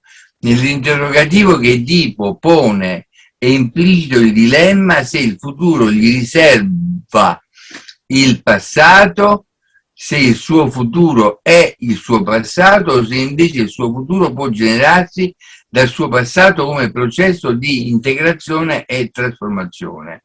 Pensare a Edipo nella posizione dell'adolescente che segue la sua spinta conoscitiva in modo discontinuo per le interruzioni determinate dagli agiti viene suggerita dal mito quando ci dice che l'enigma che egli affronterà e risolverà è quell'enigma che la Sfinge pone proprio agli adolescenti alle porte di Tebe per poter, cioè, avere accesso allo scenario della vita adulta, pena la morte se non c'è una risoluzione. Se consideriamo che l'enigma rappresenta una condensazione di alcune dimensioni fondamentali che caratterizzano lo sviluppo psichico, l'identità con i suoi aspetti dialettici di continuità e di cambiamento, il problema della nascita e della morte, il ciclo vitale con il passaggio dalla dipendenza all'autonomia e nuovamente alla dipendenza, il tempo generazionale che comporta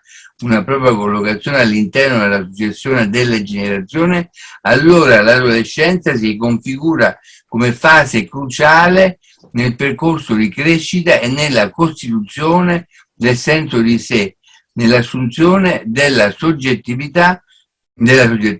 L'adolescenza in quanto luogo della riattivazione della configurazione edipica, in quanto tempo generazionale è il luogo e il tempo peculiare della trasmissione tra le generazioni.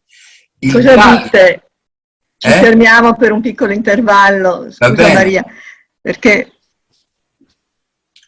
Trasformativo, quale processo storicizzante, ma anche al contrario valenze antievolutivi e rischi di stasi e ripetizione, e in questo incontro-scontro al momento adolescenziale che si verifica nel mito la ripetizione dell'antica ferita inferta da Laio ad Edipo.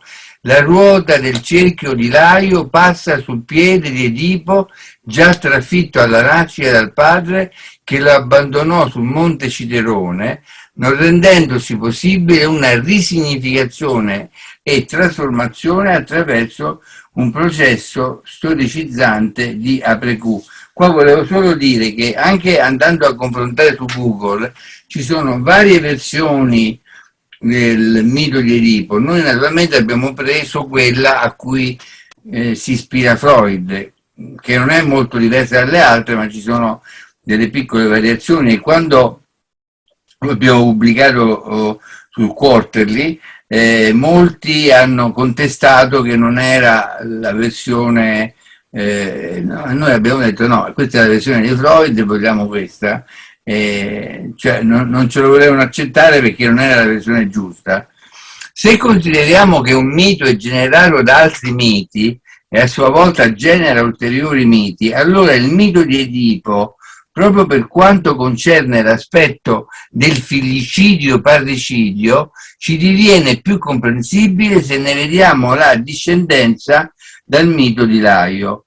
Laio, considerato dalla Feinberg come il paradigma del padre narcisistico, non è forse tale proprio per la ferita narcisistica e la perdita oggettuale a sua volta sperimentate e trasmesse ad Edipo, depositate come impronte di eventi traumatici registrati nel sé, ma non elaborati, psichicamente non simbolizzati.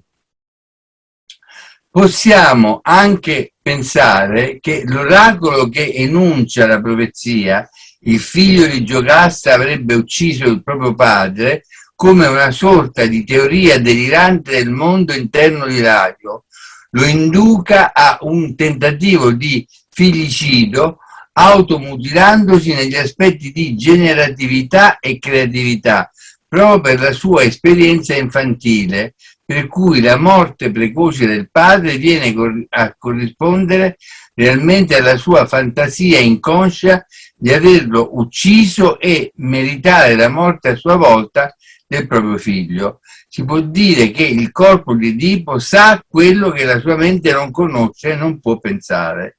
Edipo realizza la profezia degli oracoli, materializzando al contempo i suoi desideri e le sue angosce, e i desideri e le angosce di Laio, parricidio e incesto. Mette in atto i propri vissuti inconsci, intrecciati in modo indifferenziato con i vissuti inconsci del genitore trasferiti in lui, un genitore che a sua volta ha riproposto con il figlio le proprie vicende originarie di bambino, che non ha potuto elaborare e trasformare l'esperienza della configurazione edipica nella duplice dimensione narcisistica e oggettuale che ha caratterizzato il rapporto con i propri genitori.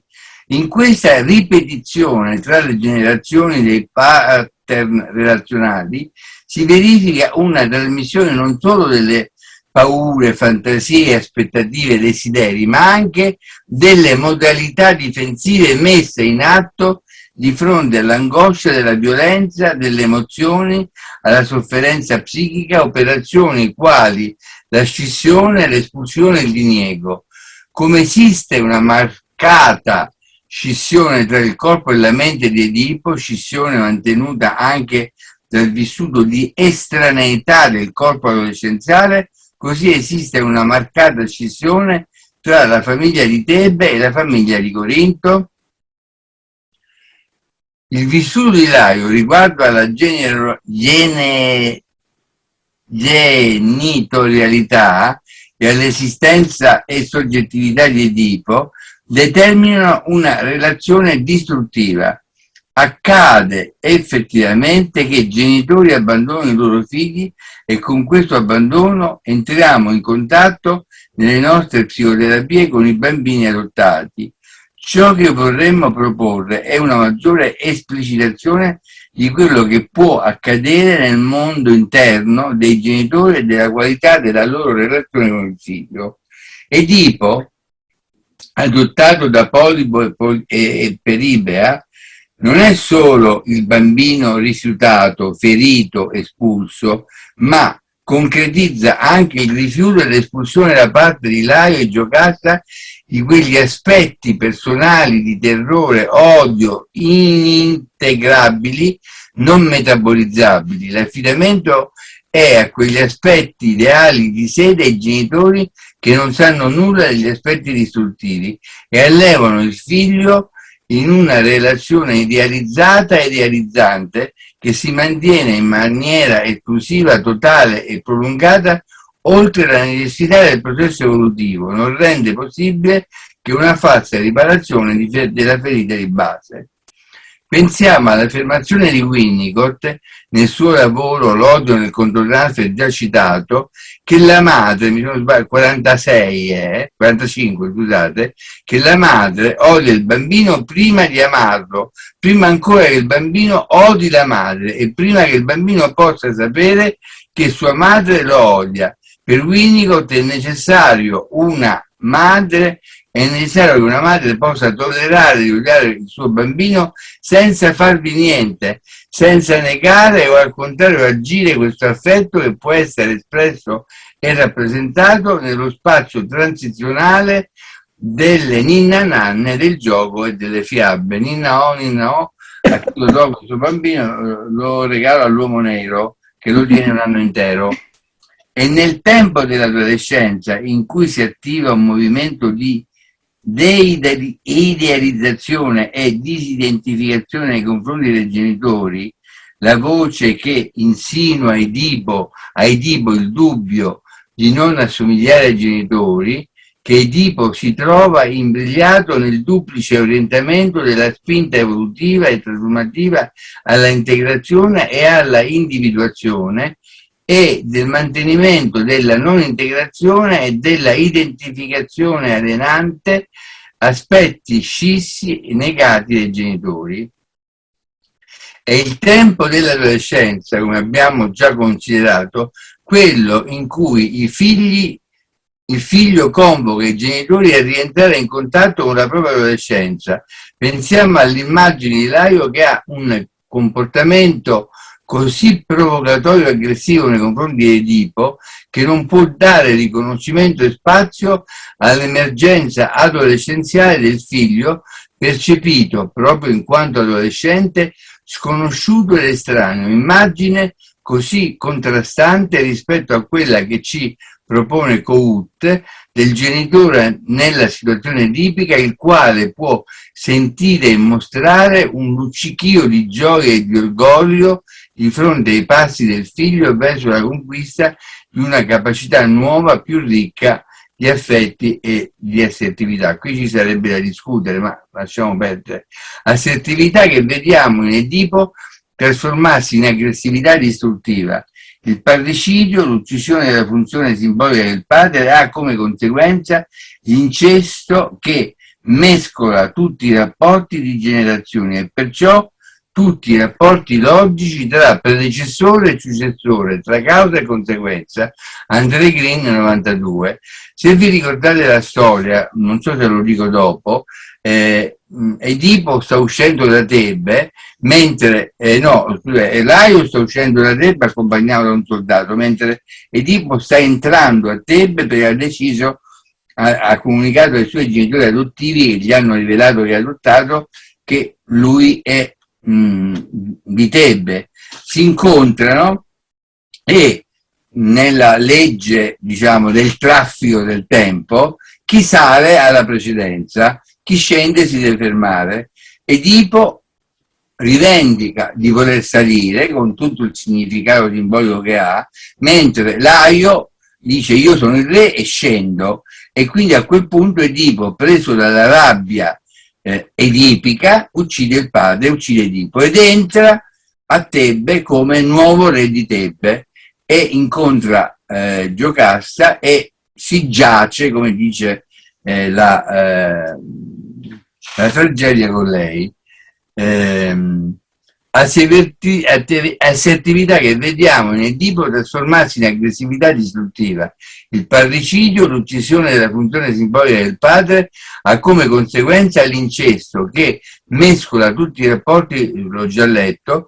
Se riguardo all'incesto siamo portati a considerare la cecità psichica di Edipo, non possiamo non pensare al contempo alla cecità di Giocasta, che si configura come una madre che non vede, non riconosce nella cicatrice di Edipo un segno della sua identità, mantenendolo in tal modo figlio incestuoso, figlio originariamente generato dal suo bisogno narcisistico. Giocasta aveva concepito Edipo con l'inganno facendo ubriacare Laio. Il mito concentra l'essenziale del suo potere di rappresentazione, come afferma Green, proprio nella congiunzione della trasgressione delle regole, l'incesto con il parricidio. Pensiamo che il mito paradossalmente, attraverso il suo potere di rappresentazione, ci svela gli effetti della non rappresentazione e della non simbolizzazione. Le modalità intergenerazionali di scissione e diniego contribuiscono a determinare quelle caratteristiche di ambiguità, falsità che sono presenti nei personaggi del mito. Sono queste modalità che impediscono i processi di integrazione del sé e degli oggetti, i quali non possono essere pertanto sperimentati come interi e veri autentici e che ostacolano la costituzione di uno spazio potenziale per il sogno. Il mito di Edipo ci porta infatti dentro il paradosso per cui nel momento che descrive ciò che tragicamente e concretamente accade, se la scena che si svolge nello scenario del mondo interno si trasferisce nello scenario della realtà, ci indica contemporaneamente ciò che può realizzarsi come complessa esperienza organizzante del sé solo nello spazio onirico, nello spazio psichico dell'immaginazione, della fantasia e della rappresentazione. Analogamente, l'adolescenza, in quanto luogo e tempo privilegiato della riemergenza della configurazione edipica e del transgenerazionale, ci porta in contatto con il critico equilibrio tra realtà e fantasia, azione e pensiero, acting e sogno, acting out come sogno non sognato e sogno come acting out non trasformato. Qui ci riferiamo alla teoria di Masood Khan soprattutto. Vorremmo a questo punto ricordare come Winnicott nel suo libro sulla natura umana ritenga che nel complesso edipico, perché possa essere tale, ciascun componente del triangolo deve essere una persona intera, soprattutto per il bambino. Inoltre, nel capitolo Realtà e fantasia, sempre Winnicott descrive la situazione edipica non solo dal versante dei bambini, ma anche da quella dei genitori. E se riguardo ai bambini considera che il bambino sano diventa capace di veri sogni di sessualità genitale, descrivendone la complessa articolazione, riguardo ai genitori afferma: genitori che siano altrimenti soddisfacenti possono facilmente fallire nelle cure del bambino se sono incapaci di distinguere tra il sogno e i fatti reali. Possono presentare un'idea come un fatto oppure reagire impulsivamente ad un'idea come se fosse un'azione. In effetti possono essere più spaventati dalle idee che dalle azioni, come non pensare ai terrori di Laio nei confronti di Edipo, genitore della predizione dell'oracolo, che lo spinsero all'infanticidio. Maturità significa, tra le altre cose, la capacità di tollerare le idee, e i genitori hanno bisogno di questa capacità. In un frammento degli appunti della sua autobiografia, Winnicott considera quanto sia difficile per un uomo morire senza che un figlio che lo uccida sul piano immaginario, che ci sia un figlio che lo uccida sul piano immaginario e gli sopravviva. Riconsiderando la tematica del nostro film, è possibile vedere nella scena della qualità onirica della morte di Doc la rappresentazione edipica dell'uccisione del padre, proiettivamente attribuita ai terroristi libici, che rappresentano aspetti aggressivi di Martin, che consente attraverso la frattura del tempo l'inizio del viaggio percorso soggettivante del protagonista adolescente. Temporalità e trauma. Proponendo la metafora del film Ritorno al futuro, abbiamo introdotto con l'immagine della stanza piena di orologi che segnano la stessa ora e che quasi indicano rispetto all'ora effettiva e anche indietro rispetto all'ora effettiva, per sottolineare la centralità della dimensione del tempo adolescenziale. L'adolescenza, infatti, come sostiene Balanese, apre una temporalità nuova attraverso la trasformazione corporea, l'accesso alla sessualità adulta e alla scoperta dell'amore genitale, ma anche attraverso una serie di lutti da compiere: la perdita delle illusioni dell'infanzia, la rinuncia alla fantasia dell'onnipotenza dei genitori interni, l'abbandono della bisessualità narcisistica immaginaria, che comporta il confronto con la incompletezza, la differenza e la complementarietà dei genitori. Posso fare un piccolo riferimento o no?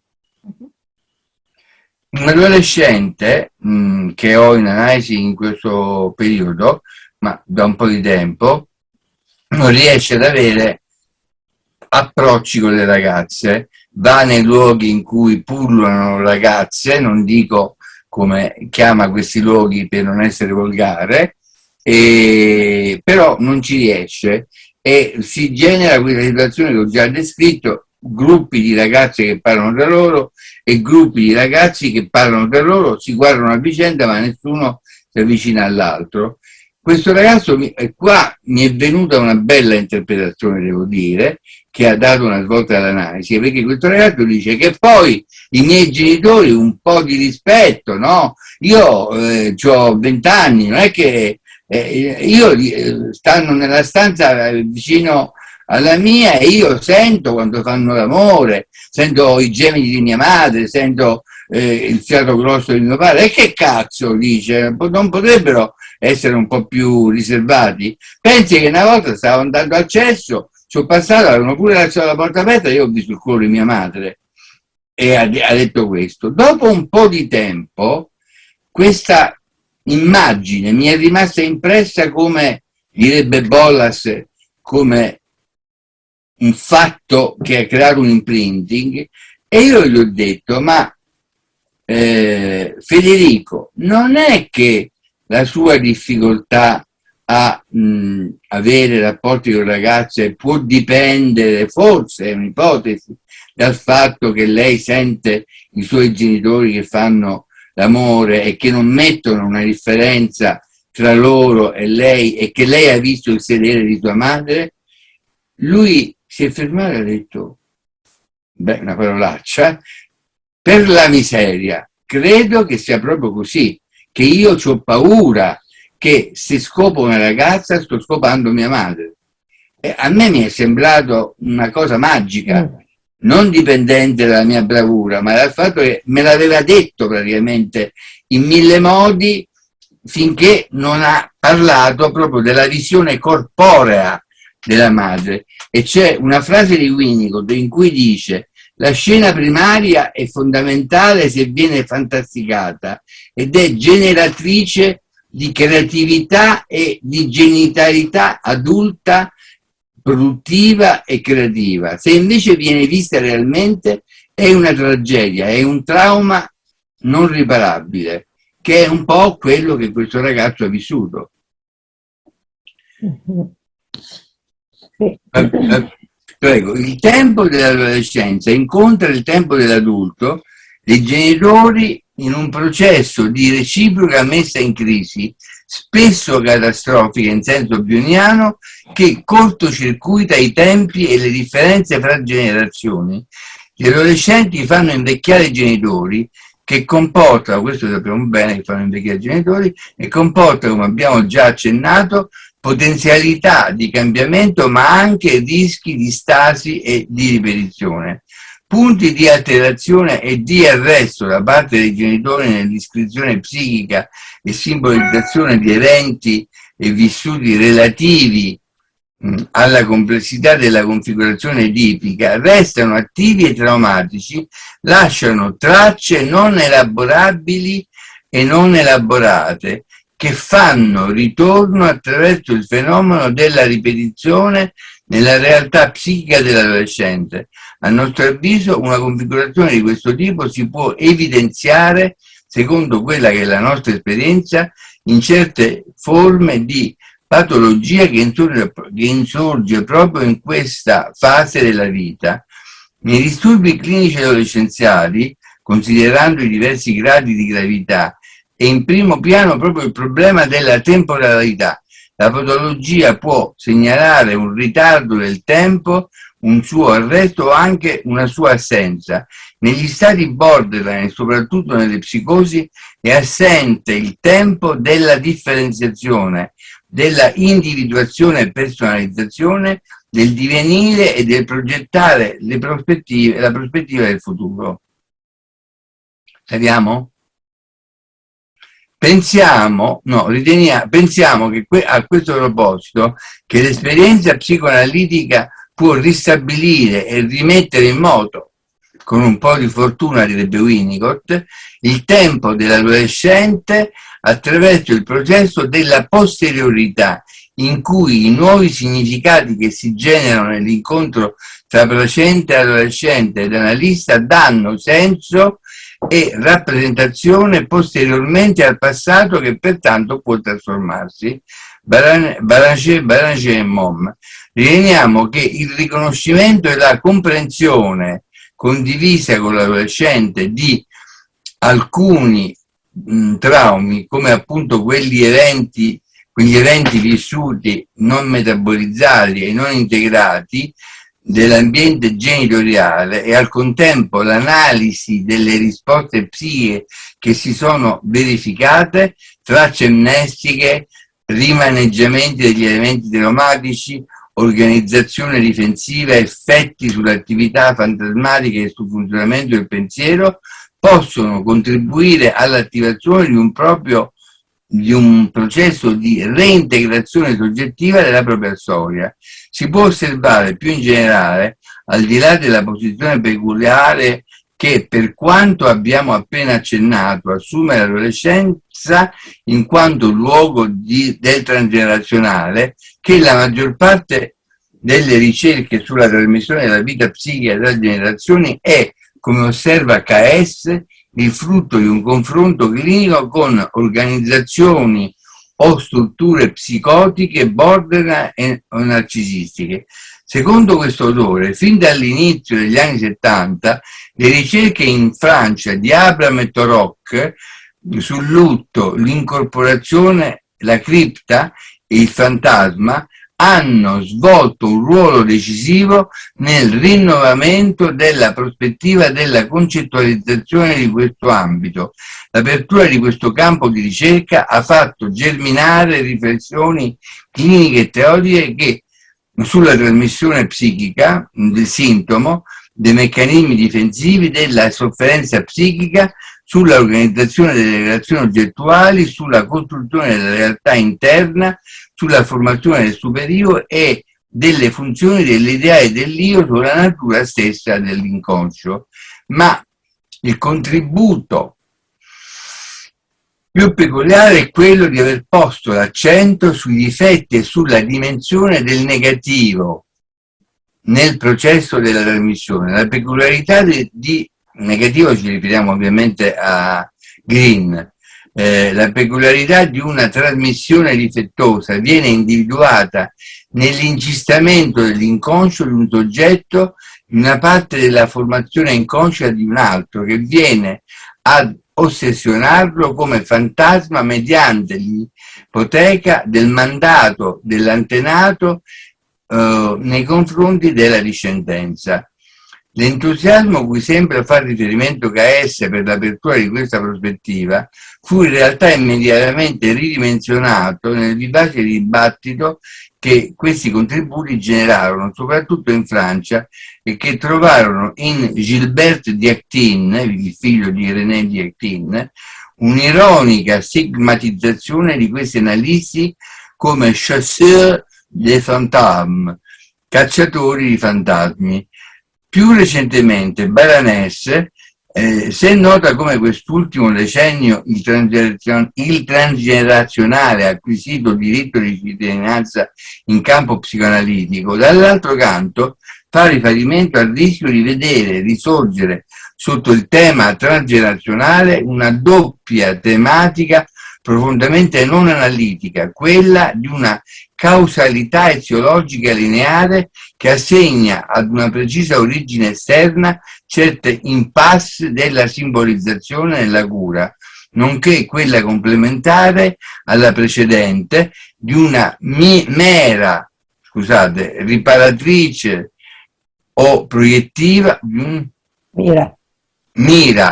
riparatrice o proiettiva che infiltra ciò che diventa processo intentato alle generazioni precedenti piuttosto che assunzione dell'estraneo intimo in ciascuno. Dal rischio di una linearità semplificatoria cui l'attenzione al transgenerazionale può esporre nella comprensione dei fenomeni clinici, dovremmo essere in realtà garantiti dallo spessore della riflessione freudiana, che ha messo in evidenza la complessità del fatto che il singolo individuo, pur assoggettato alla catena delle generazioni come anello di trasmissione, deve in realtà acquisire attivamente ciò che gli viene trasmesso. Attraverso l'ereditarietà psichica può essere indicativa, come anche KS nota, il riferimento in proposito alla citazione da parte di Freud del verso del Faust di Goethe: ciò che hai ereditato ai padri, riconquistalo se vuoi possederlo davvero.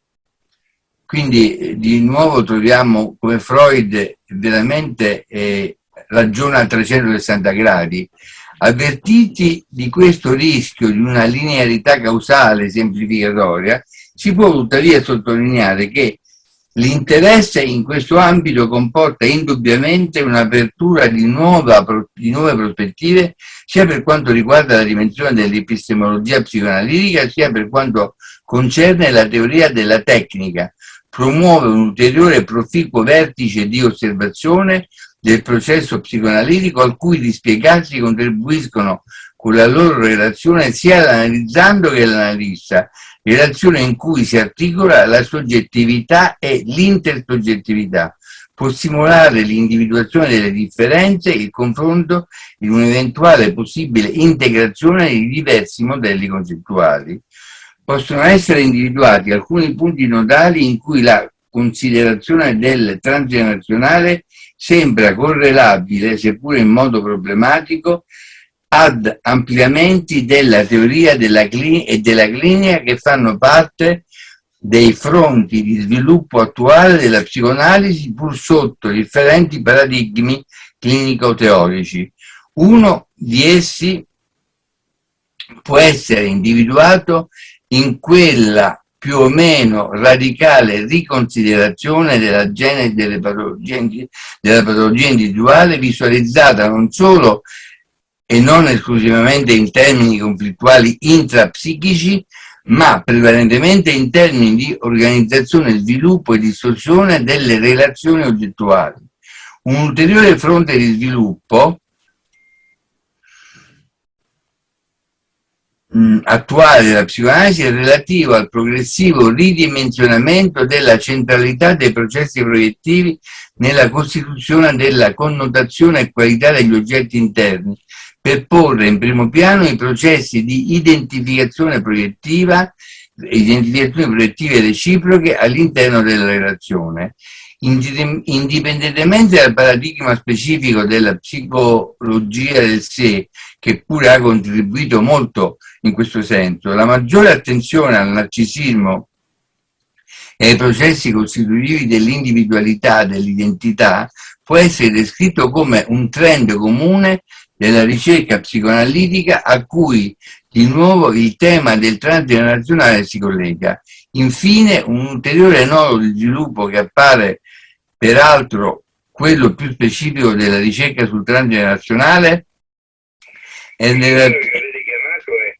relativo all'articolazione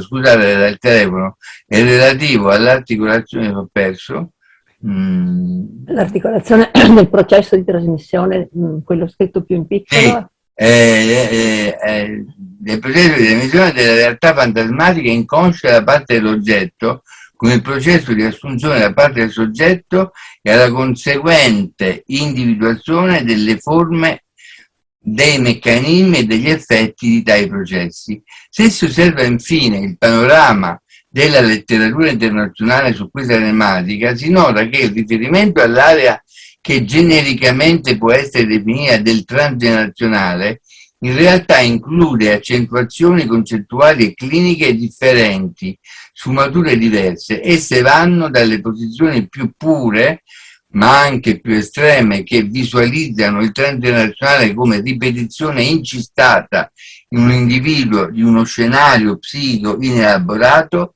nelle generazioni precedenti, che può essere riassunta, seppur depurata dalla sua connotazione ironica, nell'immagine proposta da Diactin, un bambino abitato come un castello da fantasmi, alle posizioni che mettono soprattutto l'accento su quelli che personalmente definiremo, come abbiamo già proposto in altri lavori, gli elementi inelaborati che vengono trasferiti, trasfusi ed accolti tramite i genitori, i processi di identificazione, nell'ambito del più ampio contributo del mondo interno dei genitori alla costituzione del sé individuale.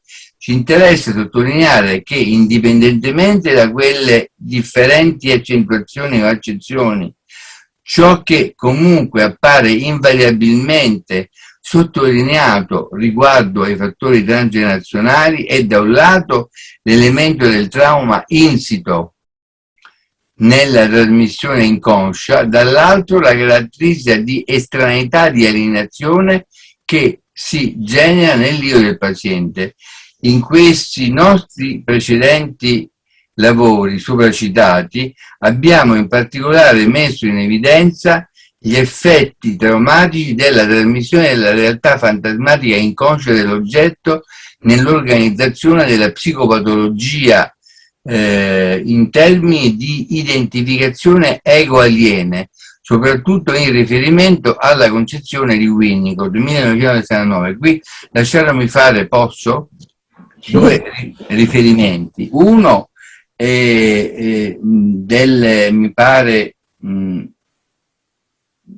71 o 72 di Winnicott, in cui parla della eziologia della schizofrenia, e vi voglio anche raccontare un episodio che ha dell'incredibile che mi è capitato, in cui Winnicott dice non si può considerare, precedendo i tempi, perché è quello che si pensa attualmente, non si può considerare l'autismo come un disturbo a una sola eziopatogenesi.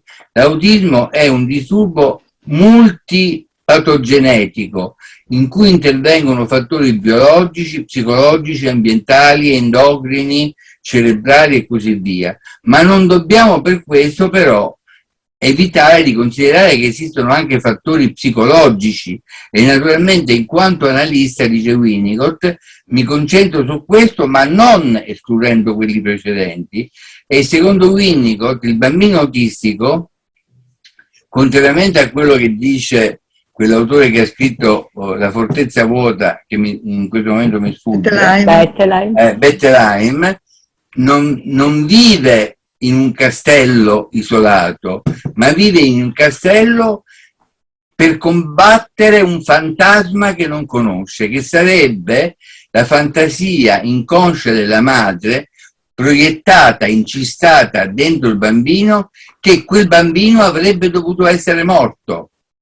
Dice: è molto triste dire una cosa del genere, però è una realtà che io ho incontrato spessissimo nella mia esperienza, e nel mio piccolo posso dire che forse sulle tracce di Winnicott, non sulle tracce, sull'insegnamento di Winnicott, l'ho ritrovato anche io, per esempio in un caso di un trattamento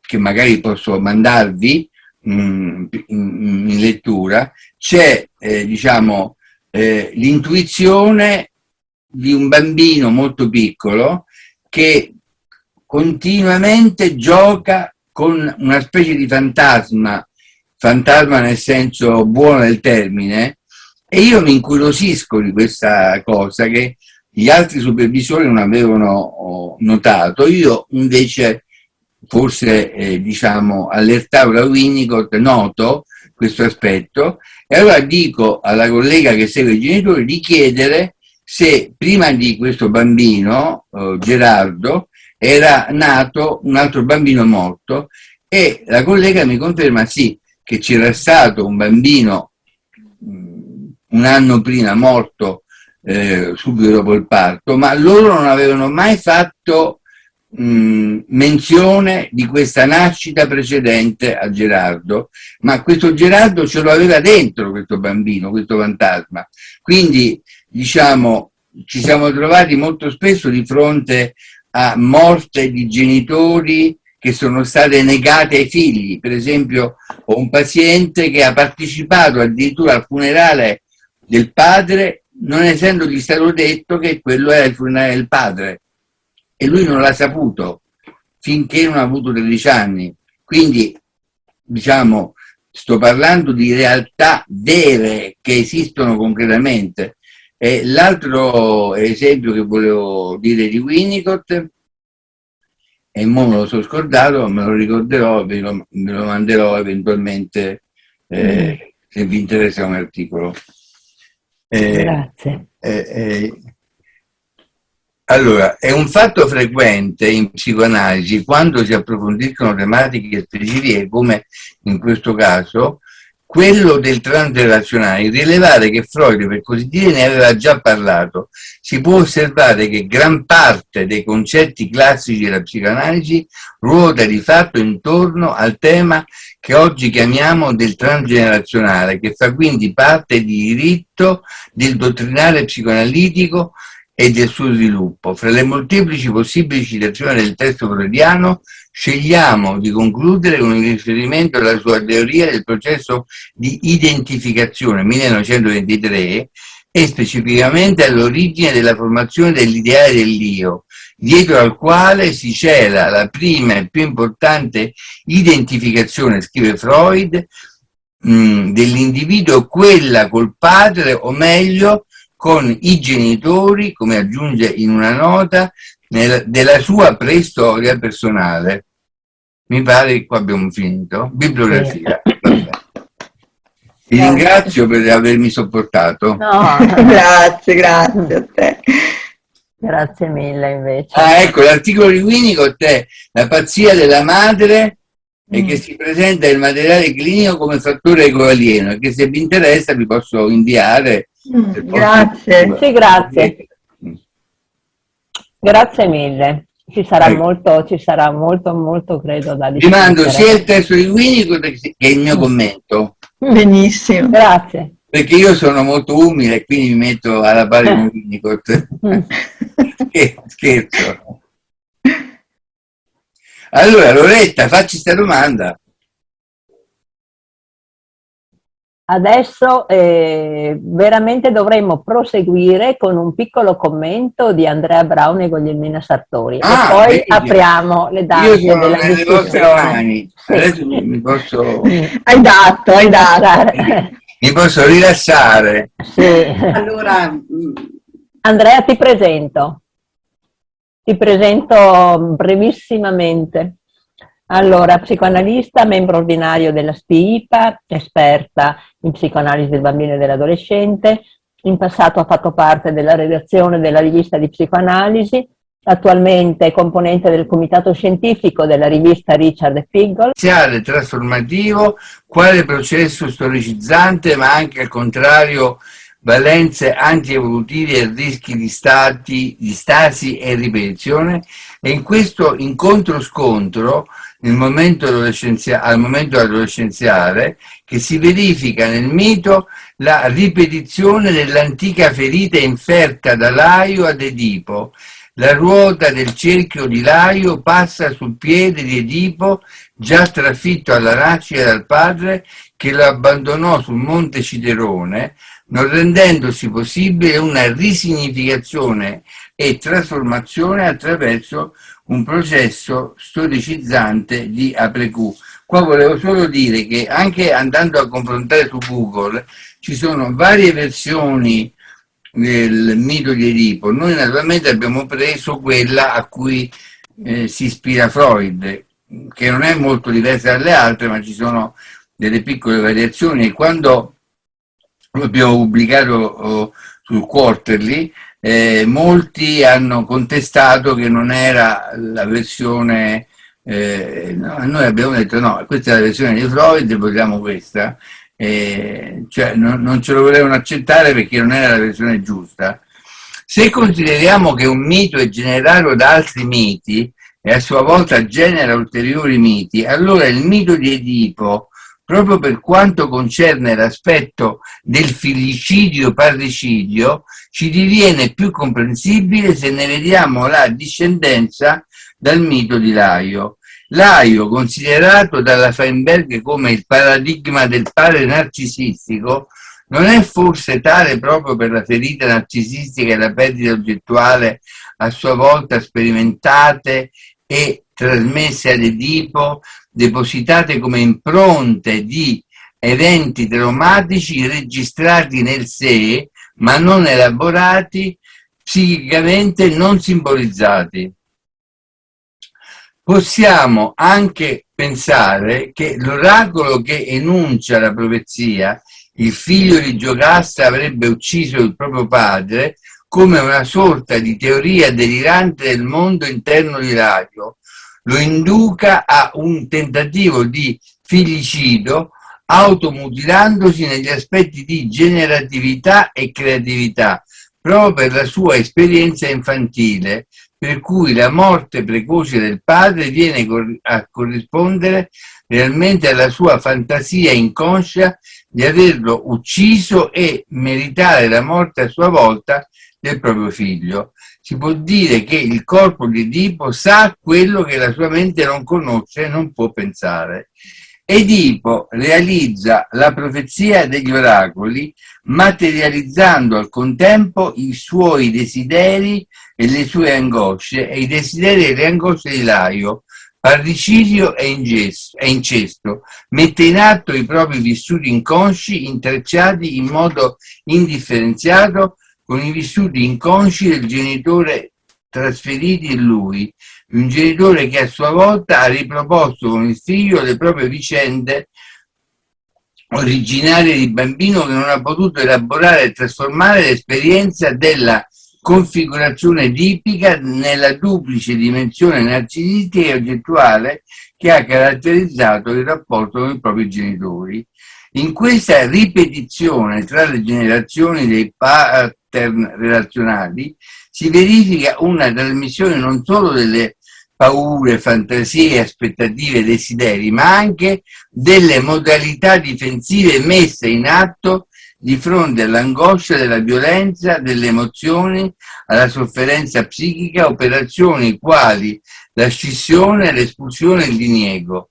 Come esiste una marcata scissione tra il corpo e la mente di Edipo, scissione mantenuta anche dal vissuto di estraneità del corpo adolescenziale, così esiste una marcata scissione tra la famiglia di Tebe e la famiglia di Corinto.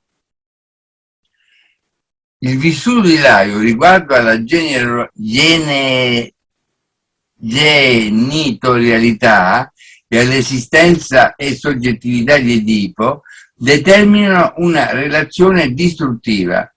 Accade effettivamente che i genitori abbandonino i loro figli e con questo abbandono entriamo in contatto nelle nostre psicoterapie con i bambini adottati. Ciò che vorremmo proporre è una maggiore esplicitazione di quello che può accadere nel mondo interno dei genitori e della qualità della loro relazione con il figlio. Edipo, adottato da Polibo e Peribea, non è solo il bambino rifiutato, ferito, espulso, ma concretizza anche il rifiuto e l'espulsione da parte di Laio e Giocasta di quegli aspetti personali di terrore, odio, inintegrabili, non metabolizzabili. L'affidamento è a quegli aspetti ideali di sé dei genitori che non sanno nulla degli aspetti distruttivi e allevano il figlio in una relazione idealizzata e idealizzante che si mantiene in maniera esclusiva, totale e prolungata oltre la necessità del processo evolutivo, non rende possibile che una falsa riparazione della ferita di base. Pensiamo all'affermazione di Winnicott nel suo lavoro L'odio nel controtraffico già citato, che la madre, mi sono sbagliato, 45, scusate, che la madre odia il bambino prima di amarlo, prima ancora che il bambino odi la madre e prima che il bambino possa sapere che sua madre lo odia. Per Winnicott è necessario che una madre possa tollerare di odiare il suo bambino senza farvi niente, senza negare o al contrario agire questo affetto che può essere espresso e rappresentato nello spazio transizionale delle ninna nanne, del gioco e delle fiabe. Ninna o, a chi lo tolgo il suo bambino lo regalo all'uomo nero che lo tiene un anno intero. E nel tempo dell'adolescenza, in cui si attiva un movimento di idealizzazione e disidentificazione nei confronti dei genitori, la voce che insinua a Edipo il dubbio di non assomigliare ai genitori, che Edipo si trova imbrigliato nel duplice orientamento della spinta evolutiva e trasformativa alla integrazione e alla individuazione, e del mantenimento della non integrazione e della identificazione alienante aspetti scissi e negati dai genitori. È il tempo dell'adolescenza, come abbiamo già considerato, quello in cui il figlio convoca i genitori a rientrare in contatto con la propria adolescenza. Pensiamo all'immagine di Laio che ha un comportamento così provocatorio e aggressivo nei confronti di Edipo che non può dare riconoscimento e spazio all'emergenza adolescenziale del figlio, percepito proprio in quanto adolescente sconosciuto ed estraneo, immagine così contrastante rispetto a quella che ci propone Coutte del genitore nella situazione tipica, il quale può sentire e mostrare un luccichio di gioia e di orgoglio di fronte ai passi del figlio verso la conquista di una capacità nuova, più ricca di affetti e di assertività. Qui ci sarebbe da discutere, ma lasciamo perdere. Assertività che vediamo in Edipo trasformarsi in aggressività distruttiva. Il parricidio, l'uccisione della funzione simbolica del padre, ha come conseguenza l'incesto che mescola tutti i rapporti di generazione e perciò tutti i rapporti logici tra predecessore e successore, tra causa e conseguenza. André Green 92. Se vi ricordate la storia, non so se lo dico dopo, Edipo sta uscendo da Tebe, mentre Laio sta uscendo da Tebe accompagnato da un soldato, mentre Edipo sta entrando a Tebe perché ha deciso, ha comunicato ai suoi genitori adottivi che gli hanno rivelato che è adottato, che lui è di Tebe. Si incontrano e nella legge, diciamo, del traffico del tempo, chi sale ha la precedenza, chi scende si deve fermare. Edipo rivendica di voler salire con tutto il significato simbolico che ha, mentre Laio dice io sono il re e scendo, e quindi a quel punto Edipo, preso dalla rabbia edipica, uccide il padre, uccide Edipo ed entra a Tebe come nuovo re di Tebe e incontra Giocasta e si giace, come dice la tragedia con lei. Assertività che vediamo in Edipo trasformarsi in aggressività distruttiva. Il parricidio, l'uccisione della funzione simbolica del padre, ha come conseguenza l'incesto che mescola tutti i rapporti, l'ho già letto. Se riguardo all'incesto siamo portati a considerare la cecità psichica di Edipo, non possiamo non pensare al contempo alla cecità di Giocasta, che si configura come una madre che non vede, non riconosce nella cicatrice di Edipo un segno della sua identità, mantenendolo in tal modo figlio incestuoso, figlio originariamente generato dal suo bisogno narcisitico. Giocasta aveva concepito Edipo con l'inganno facendo ubriacare Laio. Il mito concentra l'essenziale del suo potere di rappresentazione, come afferma Green, proprio nella congiunzione della trasgressione delle regole, l'incesto con il parricidio. Pensiamo che il mito paradossalmente, attraverso il suo potere di rappresentazione, ci svela gli effetti della non rappresentazione e della non simbolizzazione. Le modalità intergenerazionali di scissione e diniego contribuiscono a determinare quelle caratteristiche di ambiguità, falsità che sono presenti nei personaggi del mito. Sono queste modalità che impediscono i processi di integrazione del sé e degli oggetti, i quali non possono essere pertanto sperimentati come interi e veri autentici e che ostacolano la costituzione di uno spazio potenziale per il sogno. Il mito di Edipo ci porta infatti dentro il paradosso per cui nel momento che descrive ciò che tragicamente e concretamente accade, se la scena che si svolge nello scenario del mondo interno si trasferisce nello scenario della realtà, ci indica contemporaneamente ciò che può realizzarsi come complessa esperienza organizzante del sé solo nello spazio onirico, nello spazio psico dell'immaginazione, della fantasia e della rappresentazione. Analogamente, l'adolescenza, in quanto luogo e tempo privilegiato della riemergenza della configurazione edipica e del transgenerazionale, ci porta in contatto con il critico equilibrio tra realtà e fantasia, azione e pensiero, acting e sogno, acting out come sogno non sognato e sogno come acting out non trasformato. Qui ci riferiamo alla teoria di Masood Khan soprattutto. Vorremmo a questo punto ricordare come Winnicott nel suo libro sulla natura umana ritenga che nel complesso edipico, perché possa essere tale, ciascun componente del triangolo deve essere una persona intera, soprattutto per il bambino. Inoltre, nel capitolo Realtà e Fantasia, sempre Winnicott descrive la situazione edipica non solo dal versante dei bambini, ma anche da quella dei genitori. E se riguardo ai bambini considera che il bambino sano diventa capace di veri sogni di sessualità genitale, descrivendone la complessa articolazione, riguardo ai genitori afferma: genitori che siano altrimenti soddisfacenti possono facilmente fallire nelle cure del bambino se sono incapaci di distinguere tra il sogno e i fatti reali.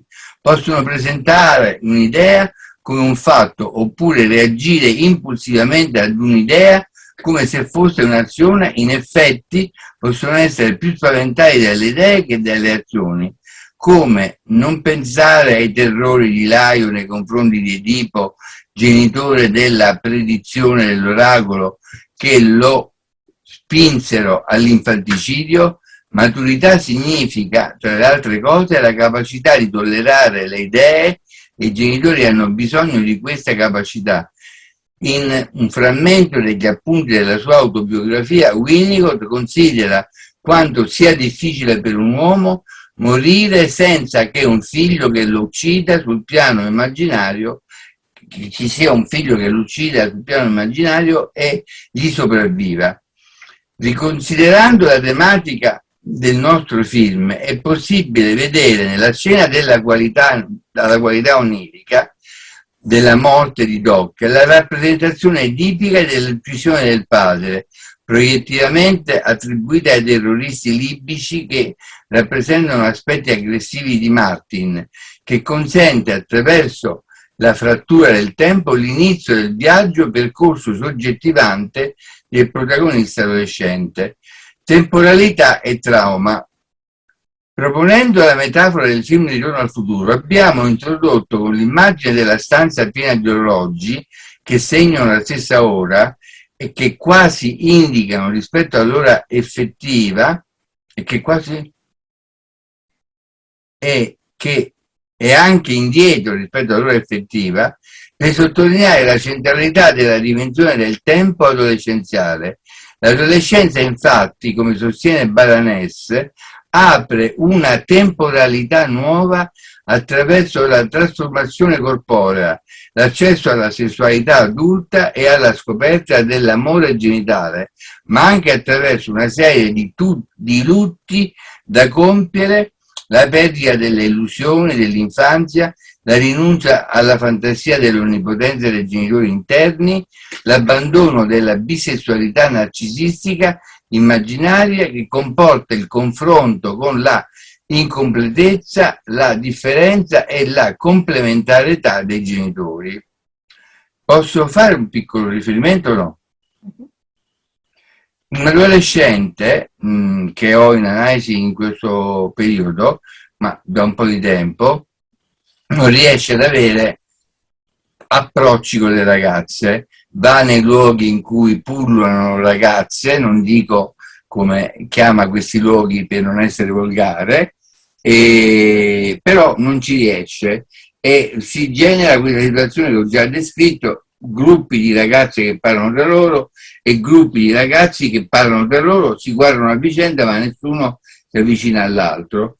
questo ragazzo, qua mi è venuta una bella interpretazione, devo dire, che ha dato una svolta all'analisi, perché questo ragazzo dice che poi i miei genitori un po' di rispetto, no? Io ho 20 anni, non è che stanno nella stanza vicino alla mia e io sento quando fanno l'amore, sento i gemiti di mia madre, sento il fiato grosso di mio padre, e che cazzo, dice, non potrebbero essere un po' più riservati? Pensi che una volta stavo andando al cesso, sono passato, avevano pure lasciato la porta aperta, io ho visto il cuore di mia madre, e ha detto questo. Dopo un po' di tempo questa immagine mi è rimasta impressa, come direbbe Bollas, come un fatto che ha creato un imprinting, e io gli ho detto: ma Federico, non è che la sua difficoltà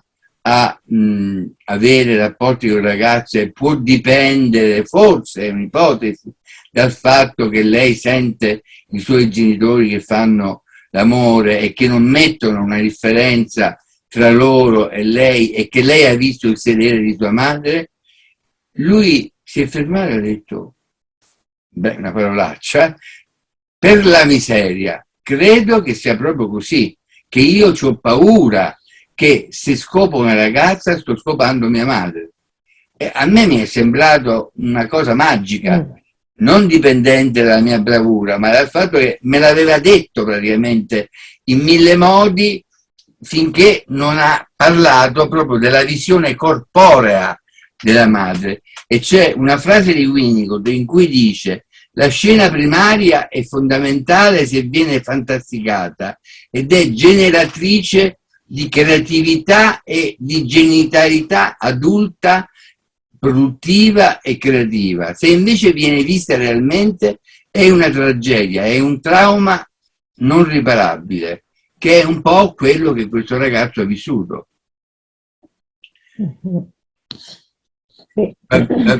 Prego, il tempo dell'adolescenza incontra il tempo dell'adulto, dei genitori in un processo di reciproca messa in crisi, spesso catastrofica in senso bioniano, che cortocircuita i tempi e le differenze fra generazioni. Gli adolescenti fanno invecchiare i genitori, che comporta, questo sappiamo bene che fanno invecchiare i genitori, e comporta, come abbiamo già accennato, potenzialità di cambiamento, ma anche rischi di stasi e di ripetizione. Punti di alterazione e di arresto da parte dei genitori nell'iscrizione psichica e simbolizzazione di eventi e vissuti relativi alla complessità della configurazione edipica restano attivi e traumatici, lasciano tracce non elaborabili e non elaborate, che fanno ritorno attraverso il fenomeno della ripetizione nella realtà psichica dell'adolescente. A nostro avviso, una configurazione di questo tipo si può evidenziare, secondo quella che è la nostra esperienza, in certe forme di patologia che insorge proprio in questa fase della vita. Nei disturbi clinici adolescenziali, considerando i diversi gradi di gravità, è in primo piano proprio il problema della temporalità. La patologia può segnalare un ritardo del tempo, un suo arresto o anche una sua assenza. Negli stati borderline, soprattutto nelle psicosi, è assente il tempo della differenziazione, della individuazione e personalizzazione, del divenire e del progettare la prospettiva del futuro. Sappiamo? Pensiamo che a questo proposito che l'esperienza psicoanalitica può ristabilire e rimettere in moto, con un po' di fortuna, direbbe Winnicott, il tempo dell'adolescente attraverso il processo della posteriorità, in cui i nuovi significati che si generano nell'incontro tra placenta, adolescente ed analista danno senso e rappresentazione posteriormente al passato, che pertanto può trasformarsi. Baranger e Mom. Riteniamo che il riconoscimento e la comprensione condivisa con l'adolescente di alcuni traumi, come appunto quegli eventi quegli eventi vissuti non metabolizzati e non integrati dell'ambiente genitoriale, e al contempo l'analisi delle risposte psichiche che si sono verificate, tracce amnestiche, rimaneggiamenti degli elementi traumatici, organizzazione difensiva, effetti sull'attività fantasmatica e sul funzionamento del pensiero, possono contribuire all'attivazione di un processo di reintegrazione soggettiva della propria storia. Si può osservare più in generale, al di là della posizione peculiare che, per quanto abbiamo appena accennato, assume l'adolescenza in quanto luogo del transgenerazionale, che la maggior parte delle ricerche sulla trasmissione della vita psichica tra generazioni è, come osserva KS, il frutto di un confronto clinico con organizzazioni o strutture psicotiche, borderline o narcisistiche. Secondo questo autore, fin dall'inizio degli anni 70, le ricerche in Francia di Abraham et Torok sul lutto, l'incorporazione, la cripta e il fantasma hanno svolto un ruolo decisivo nel rinnovamento della prospettiva della concettualizzazione di questo ambito. L'apertura di questo campo di ricerca ha fatto germinare riflessioni cliniche e teoriche che sulla trasmissione psichica del sintomo, dei meccanismi difensivi, della sofferenza psichica, sulla organizzazione delle relazioni oggettuali, sulla costruzione della realtà interna, sulla formazione del superiore e delle funzioni dell'ideale dell'io sulla natura stessa dell'inconscio.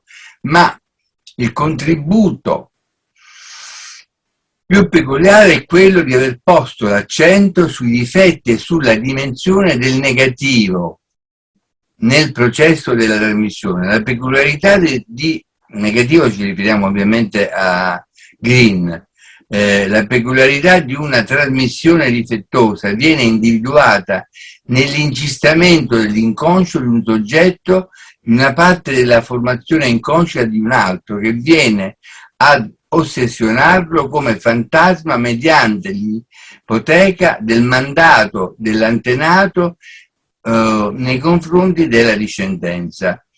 L'entusiasmo cui sembra far riferimento KS per l'apertura di questa prospettiva fu in realtà immediatamente ridimensionato nel vivace dibattito che questi contributi generarono, soprattutto in Francia, e che trovarono in Gilbert Diactin, il figlio di René Diactin, un'ironica stigmatizzazione di questi analisti come chasseurs de fantômes, cacciatori di fantasmi.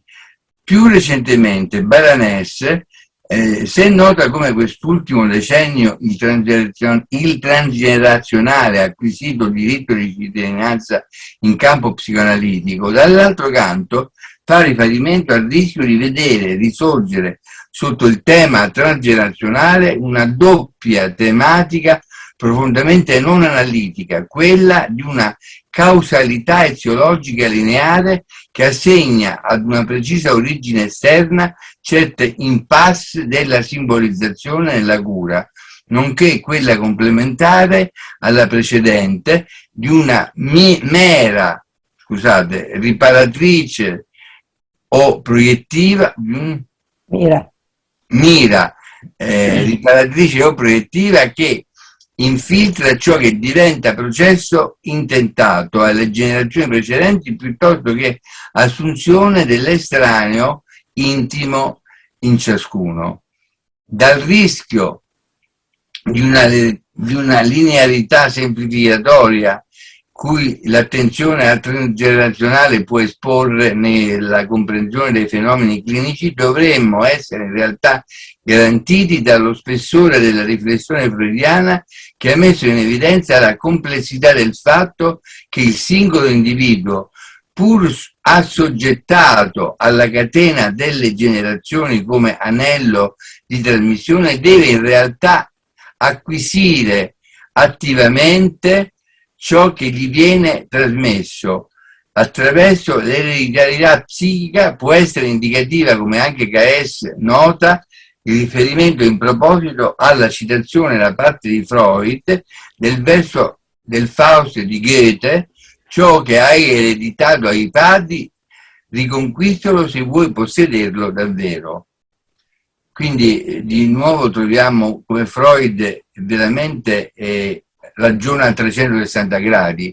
Avvertiti di questo rischio di una linearità causale semplificatoria, si può tuttavia sottolineare che l'interesse in questo ambito comporta indubbiamente un'apertura di nuove prospettive, sia per quanto riguarda la dimensione dell'epistemologia psicoanalitica, sia per quanto concerne la teoria della tecnica.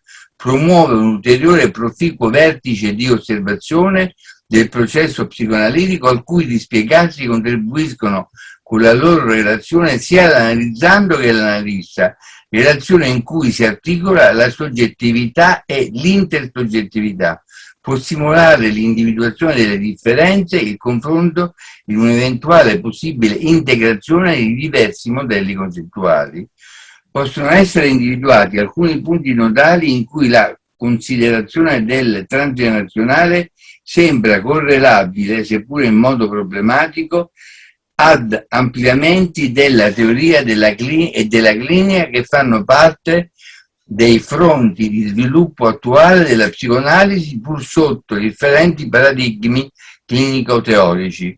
Uno di essi può essere individuato in quella più o meno radicale riconsiderazione della genesi della patologia individuale, visualizzata non solo e non esclusivamente in termini conflittuali intrapsichici, ma prevalentemente in termini di organizzazione, sviluppo e distorsione delle relazioni oggettuali.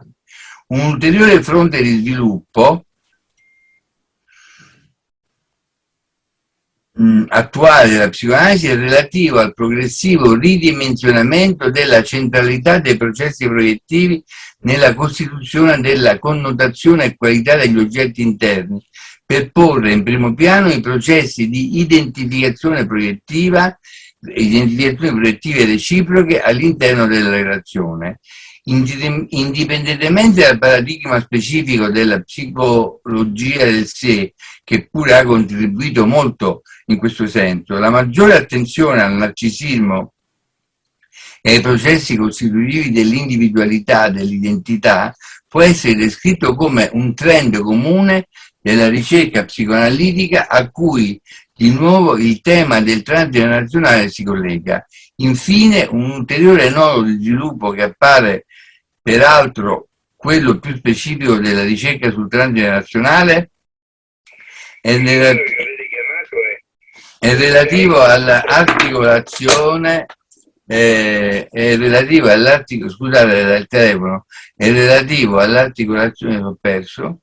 L'articolazione del processo di trasmissione, quello scritto più in piccolo. Del processo di trasmissione della realtà fantasmatica inconscia da parte dell'oggetto, con il processo di assunzione da parte del soggetto e alla conseguente individuazione delle forme, dei meccanismi e degli effetti di tali processi. Se si osserva infine il panorama della letteratura internazionale su questa tematica, si nota che il riferimento all'area che genericamente può essere definita del transgenerazionale in realtà include accentuazioni concettuali e cliniche differenti, sfumature diverse. Esse vanno dalle posizioni più pure, ma anche più estreme, che visualizzano il transgenerazionale come ripetizione incistata in un individuo di uno scenario psichico inelaborato nelle generazioni precedenti, che può essere riassunta,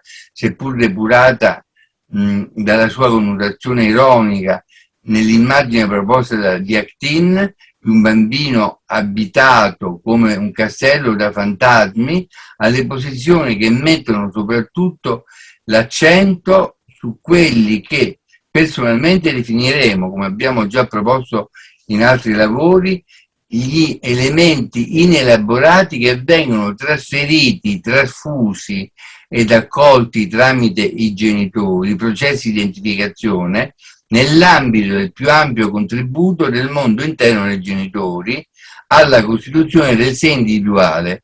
ci interessa sottolineare che indipendentemente da quelle differenti accentuazioni o accezioni, ciò che comunque appare invariabilmente sottolineato riguardo ai fattori transgenerazionali è da un lato l'elemento del trauma insito nella trasmissione inconscia, dall'altro la caratteristica di estraneità di alienazione che si genera nell'io del paziente.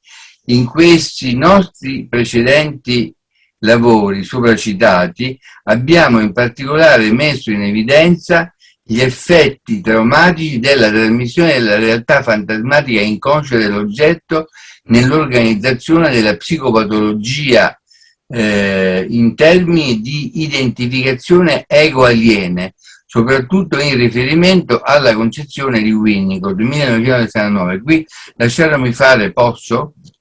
Due riferimenti. Uno è mi pare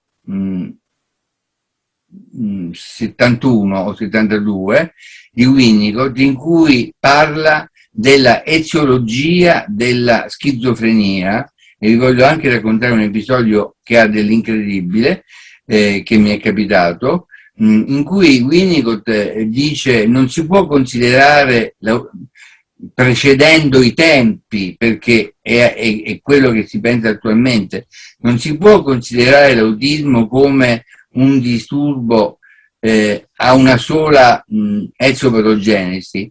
L'autismo è un disturbo multipatogenetico in cui intervengono fattori biologici, psicologici, ambientali, endocrini, cerebrali e così via. Ma non dobbiamo per questo però evitare di considerare che esistono anche fattori psicologici, e naturalmente in quanto analista, dice Winnicott, mi concentro su questo ma non escludendo quelli precedenti, e secondo Winnicott il bambino autistico, contrariamente a quello che dice quell'autore che ha scritto La fortezza vuota, che in questo momento mi sfugge, Bettelheim, non vive in un castello isolato, ma vive in un castello per combattere un fantasma che non conosce, che sarebbe la fantasia inconscia della madre proiettata, incistata dentro il bambino, che quel bambino avrebbe dovuto essere morto.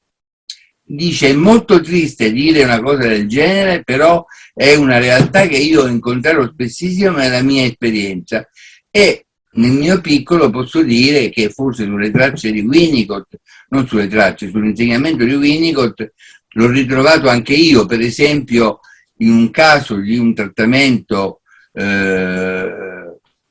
che magari posso mandarvi in lettura, c'è l'intuizione di un bambino molto piccolo che continuamente gioca con una specie di fantasma nel senso buono del termine, e io mi incuriosisco di questa cosa che gli altri supervisori non avevano notato. Io invece, forse allertavo da Winnicott, noto questo aspetto, e allora dico alla collega che segue i genitori di chiedere se prima di questo bambino, Gerardo, era nato un altro bambino morto, e la collega mi conferma sì, che c'era stato un bambino un anno prima morto subito dopo il parto, ma loro non avevano mai fatto menzione di questa nascita precedente a Gerardo,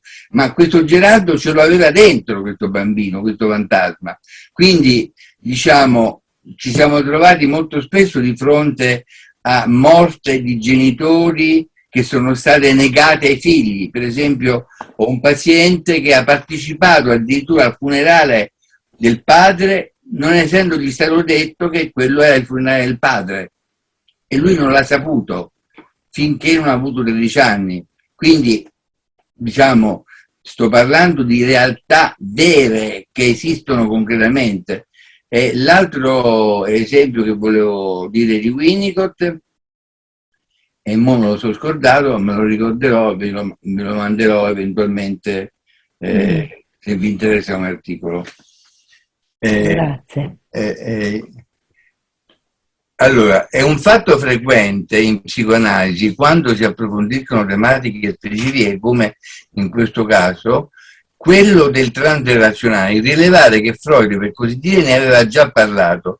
Si può osservare che gran parte dei concetti classici della psicoanalisi ruota di fatto intorno al tema che oggi chiamiamo del transgenerazionale, che fa quindi parte di diritto del dottrinale psicoanalitico e del suo sviluppo. Fra le molteplici possibili citazioni del testo freudiano, scegliamo di concludere con un riferimento alla sua teoria del processo di identificazione, 1923, e specificamente all'origine della formazione dell'ideale dell'io, dietro al quale si cela la prima e più importante identificazione, scrive Freud, dell'individuo, quella col padre, o meglio con i genitori, come aggiunge in una nota, della sua preistoria personale. Mi pare che qua abbiamo finito. Bibliografia. Vabbè.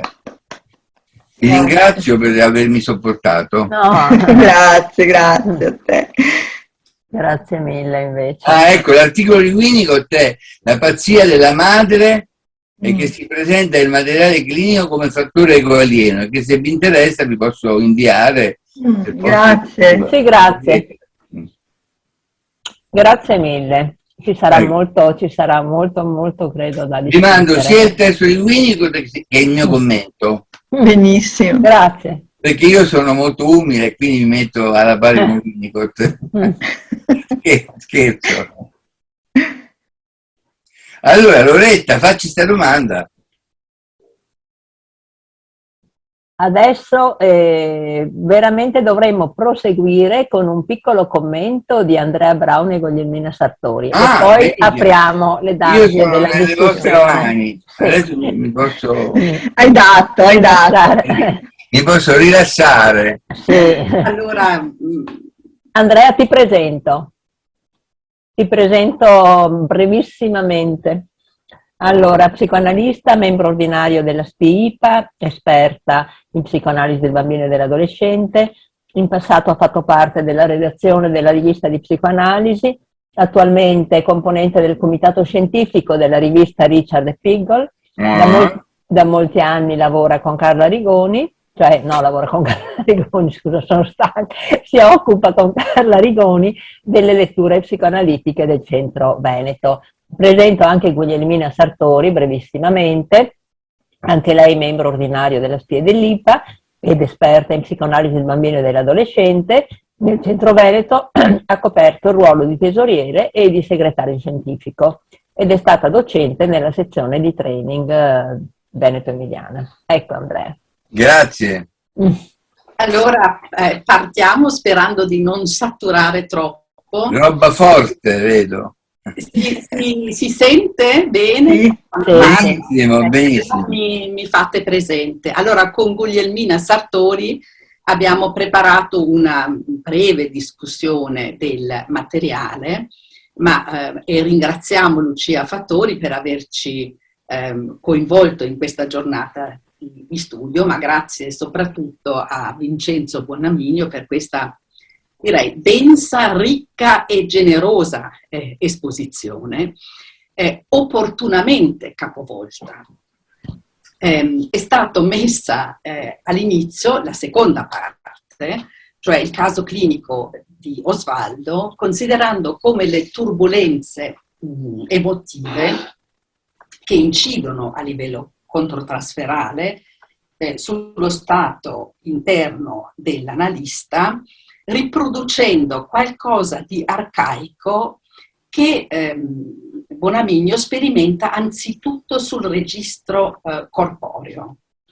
Alla luce di questa esperienza acquista significato un breve flash che precede il primo colloquio con Osvaldo, cioè l'immagine del padre che manda avanti il figlio per le sue angosce omosessuali. E subito viene da domandarci, sue di chi? Il lavoro analitico consente di arrivare infatti ad un passaggio cruciale e in analisi si lega al riconoscimento che le fantasie mobilitano angosce intense, angosce che non sono mie, come dirà il paziente Osvaldo dell'analista.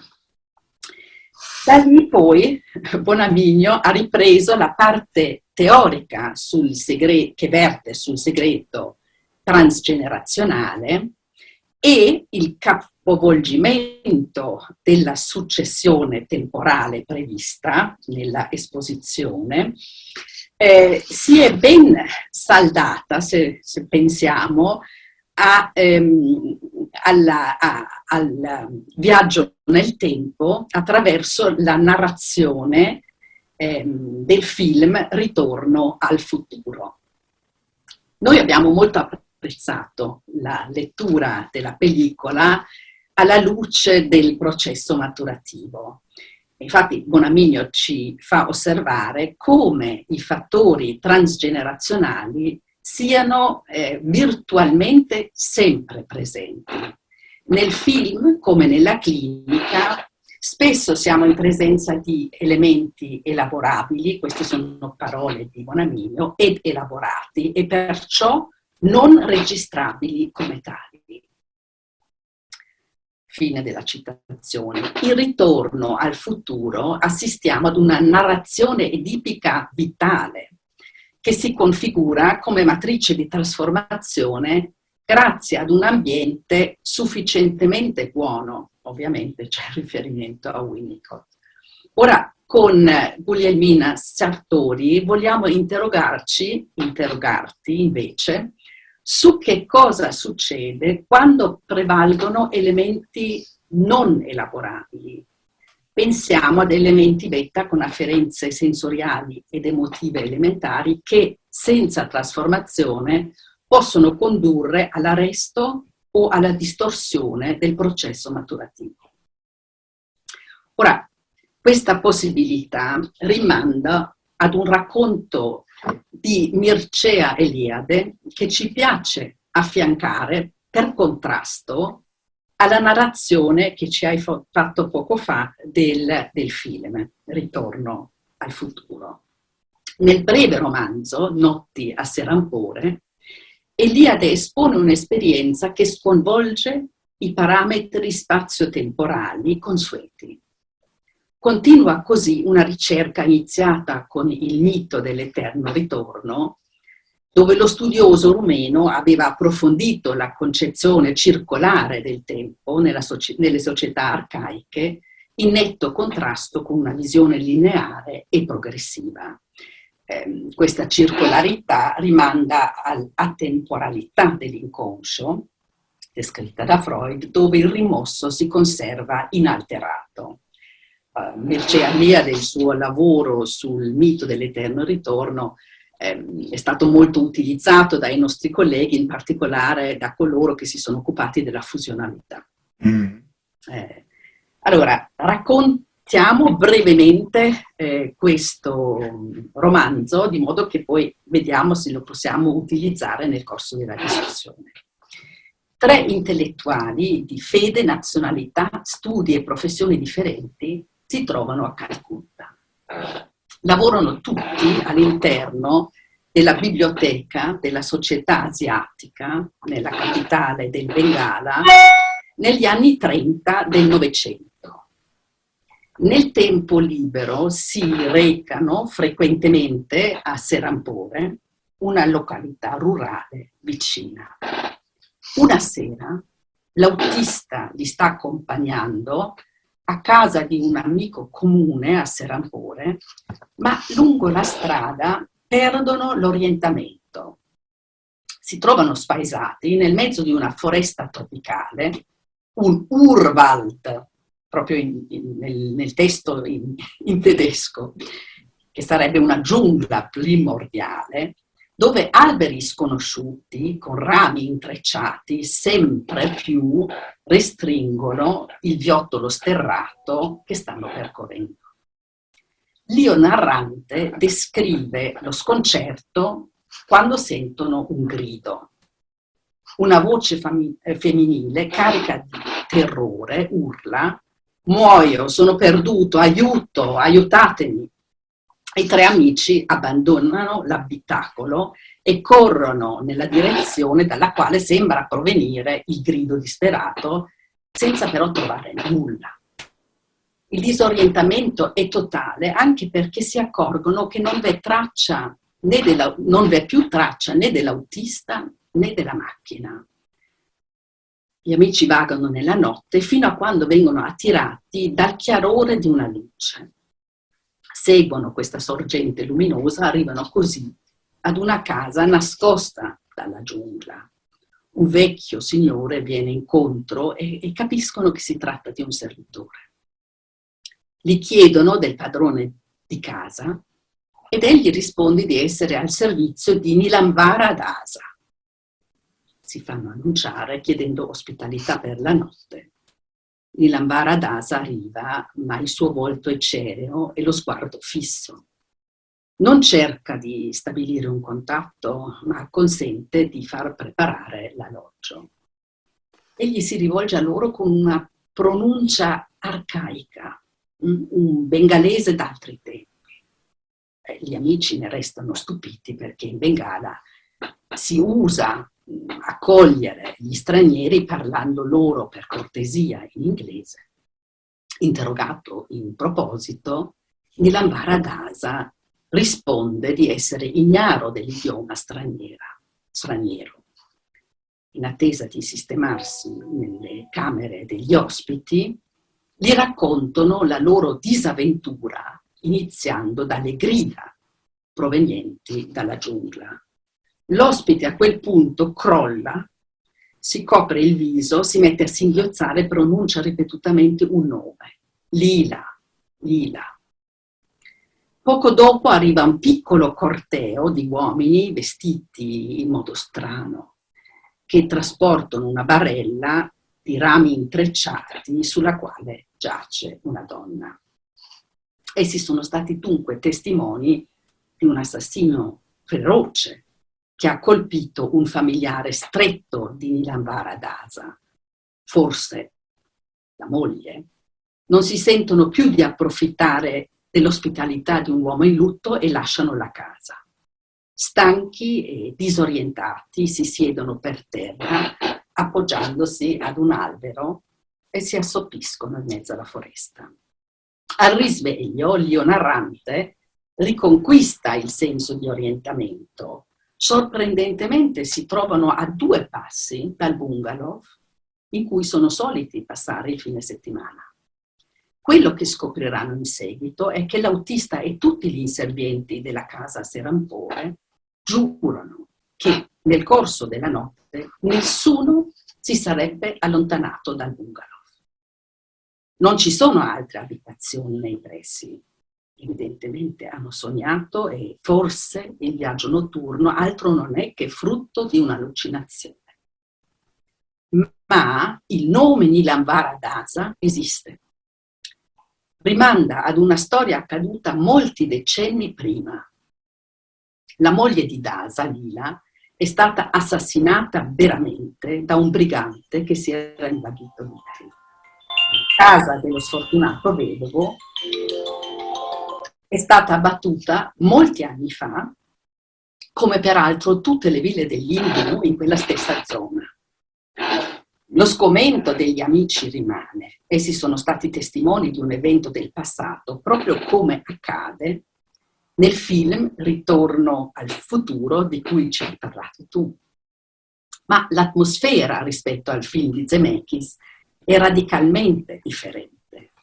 Nel film il viaggio spazio-temporale si associa, direi, alla curiosità, all'avventura. Nel racconto di Notte a Serampore veniamo confrontati con un vissuto carico di angoscia e il perturbante. L'io narrante, dopo la Notte a Serampore, sprofonda nel silenzio e cerca di rimuovere l'esperienza.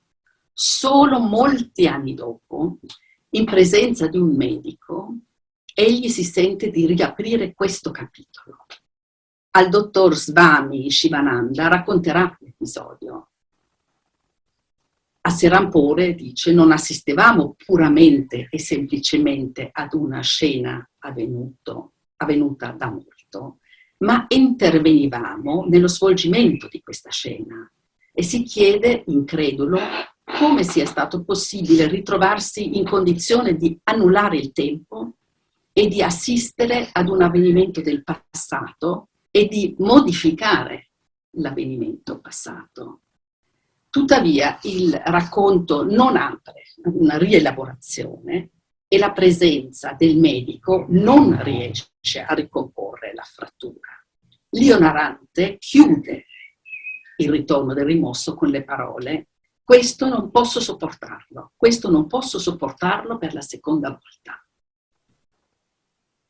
Allora, per offrire spazio e indicare sentieri alla discussione, riproponiamo le immagini, peraltro similari, del groviglio inestricabile o della giungla primordiale, Urwald, metafore del trauma, e della coazione a ripetere, rappresentative di una fissità che ingabbia ed inibisce il potenziale creativo in ognuno di noi. Riprenderemo il sentiero traumatico successivamente. L'adolescenza è anzitutto corpo che cambia, il corpo diventa pienamente sessuato e ciò comporta, oltre che ampliamento del sé, pericolo e sofferenza. Ed è attraverso il corpo, i sintomi, l'impossibilità di pensare, che il disagio psichico manifesta il suo limite di sopportabilità.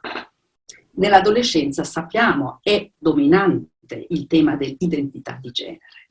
Nel caso di Osvaldo lo richiamano diversi episodi, non tutti sono stati presentati perché appunto hai scelto di parlare a braccio, ma nel testo completo ovviamente ci sono questi riferimenti, per esempio alla chiave che penetra della madre fallica, alla scena del mangianastri, dove c'è un momento sprezzante del padre e il pianto di Osvaldo che si ritira nel bagno. Poi ci sono i passi velutati, la capigliatura ondulata, la scuola di danza con le bambine, le tenniste. E questo tema principale, identità di genere, si intreccia inevitabilmente con scenari edipici, intrapsichici, transgenerazionali, come gli agiti del padre e certi riferimenti al nonno, di cui, e ce l'hai ricordato, Osvaldo porta il nome, e poi elementi intergenerazionali, oltre che narcisistici, perché è in gioco il processo di differenziazione e di individuazione di sé.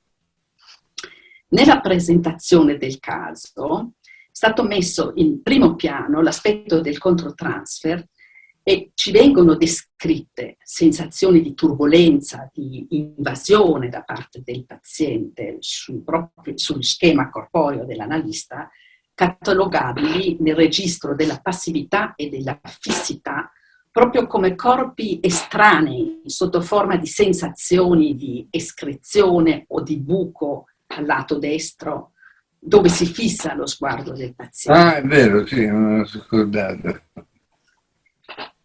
Poi apri le pagine di un romanzo familiare sul perno del narcisismo, dove appare un profilo del paziente costruito su uno spettro di identificazioni circolari, introiettive, proiettive, alienanti, con propaggini di angosce e difese schizoparanoidi, ma anche con possibilità di risignificazione e differenziazione. Sottolineiamo per la discussione l'attenzione dell'analista a termini come intruso, incluso, escluso, evacuato, riferiti agli oggetti primari e la sua cautela a non colludere.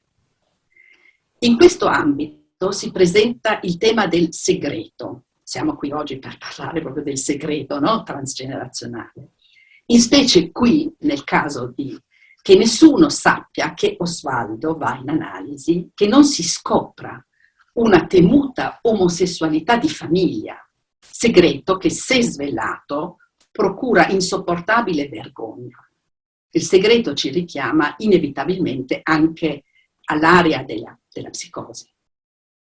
Il materiale clinico ben si presta ad illustrare l'emergenza di fattori transgenerazionali che in analisi possono essere elaborati fino a consentire al paziente di riprendere il suo percorso maturativo differenziandosi dalle identificazioni alienanti. Bonamiglio ricorda le ricerche, siamo adesso alla fine della parte teorica, ricorda le ricerche sulla trasmissione transgenerazionale che hanno preso avvio da organizzazioni psichiche gravemente compromesse. Riferimento agli studi di Abraham e Torok sulla cripta e il fantasma incorporato mettono in evidenza l'incistamento nell'inconscio di un soggetto di una parte delle formazioni inconsce di un altro che viene ad ossessionarlo come un fantasma mediante l'ipoteca del mandato dell'antenato nei confronti della discendenza. Questo è proprio il passaggio preso dal tuo testo.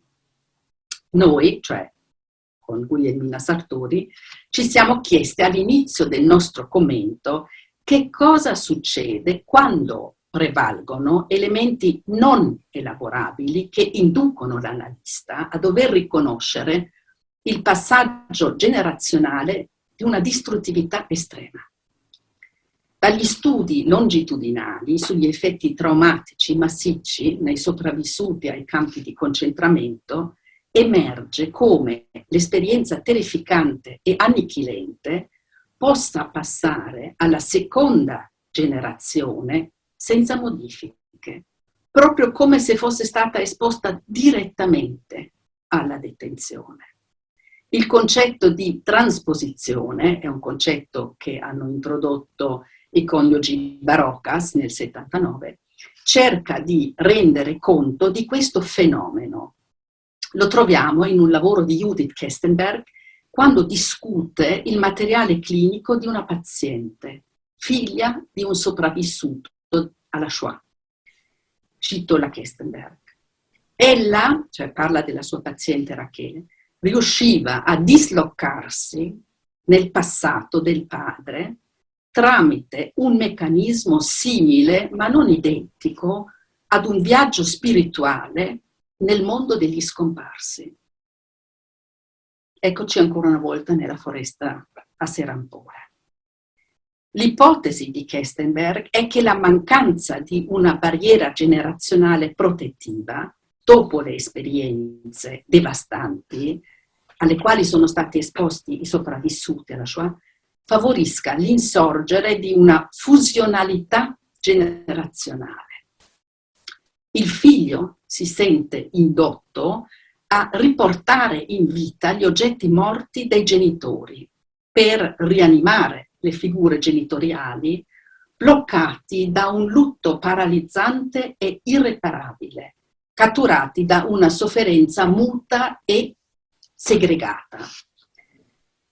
Tale meccanismo induce ad un certo pessimismo e rende conto delle perduranti conseguenze a lungo termine degli eredi della Shoah, del passaggio da una generazione all'altra.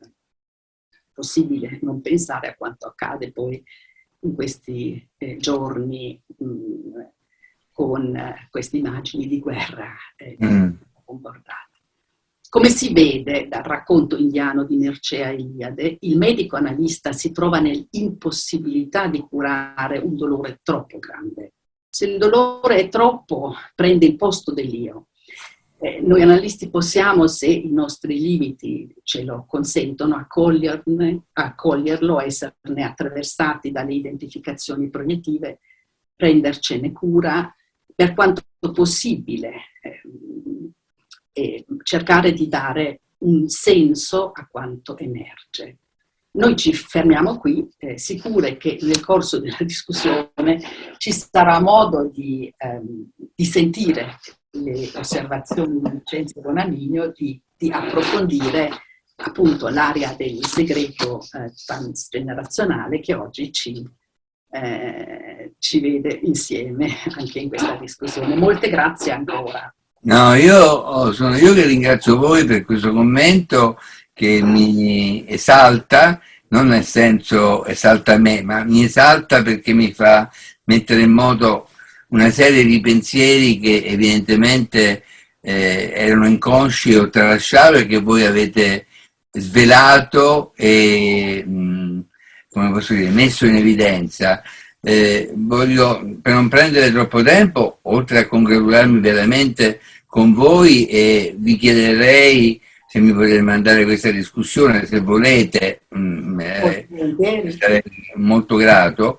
No, volevo dire che questa foresta i cui rami si intricano sempre di più mi ha fatto tornare in mente una sensazione di controtransfert che forse nemmeno quando ho scritto il lavoro avevo, ma che appunto con il lavoro inconscio si mette in moto, che ho spesso pensato, questo povero ragazzo per il quale sentivo anche rifiuto, non lo posso negare, ma anche molta pena, perché veniva torturato dalle sue angosce, l'ho pensato come incastrato in appunto in un intreccio di rami, e io mi chiedevo, ma come faccio a tirarlo fuori? Perché se lo tiro fuori dal braccio, l'altro braccio gli fa male,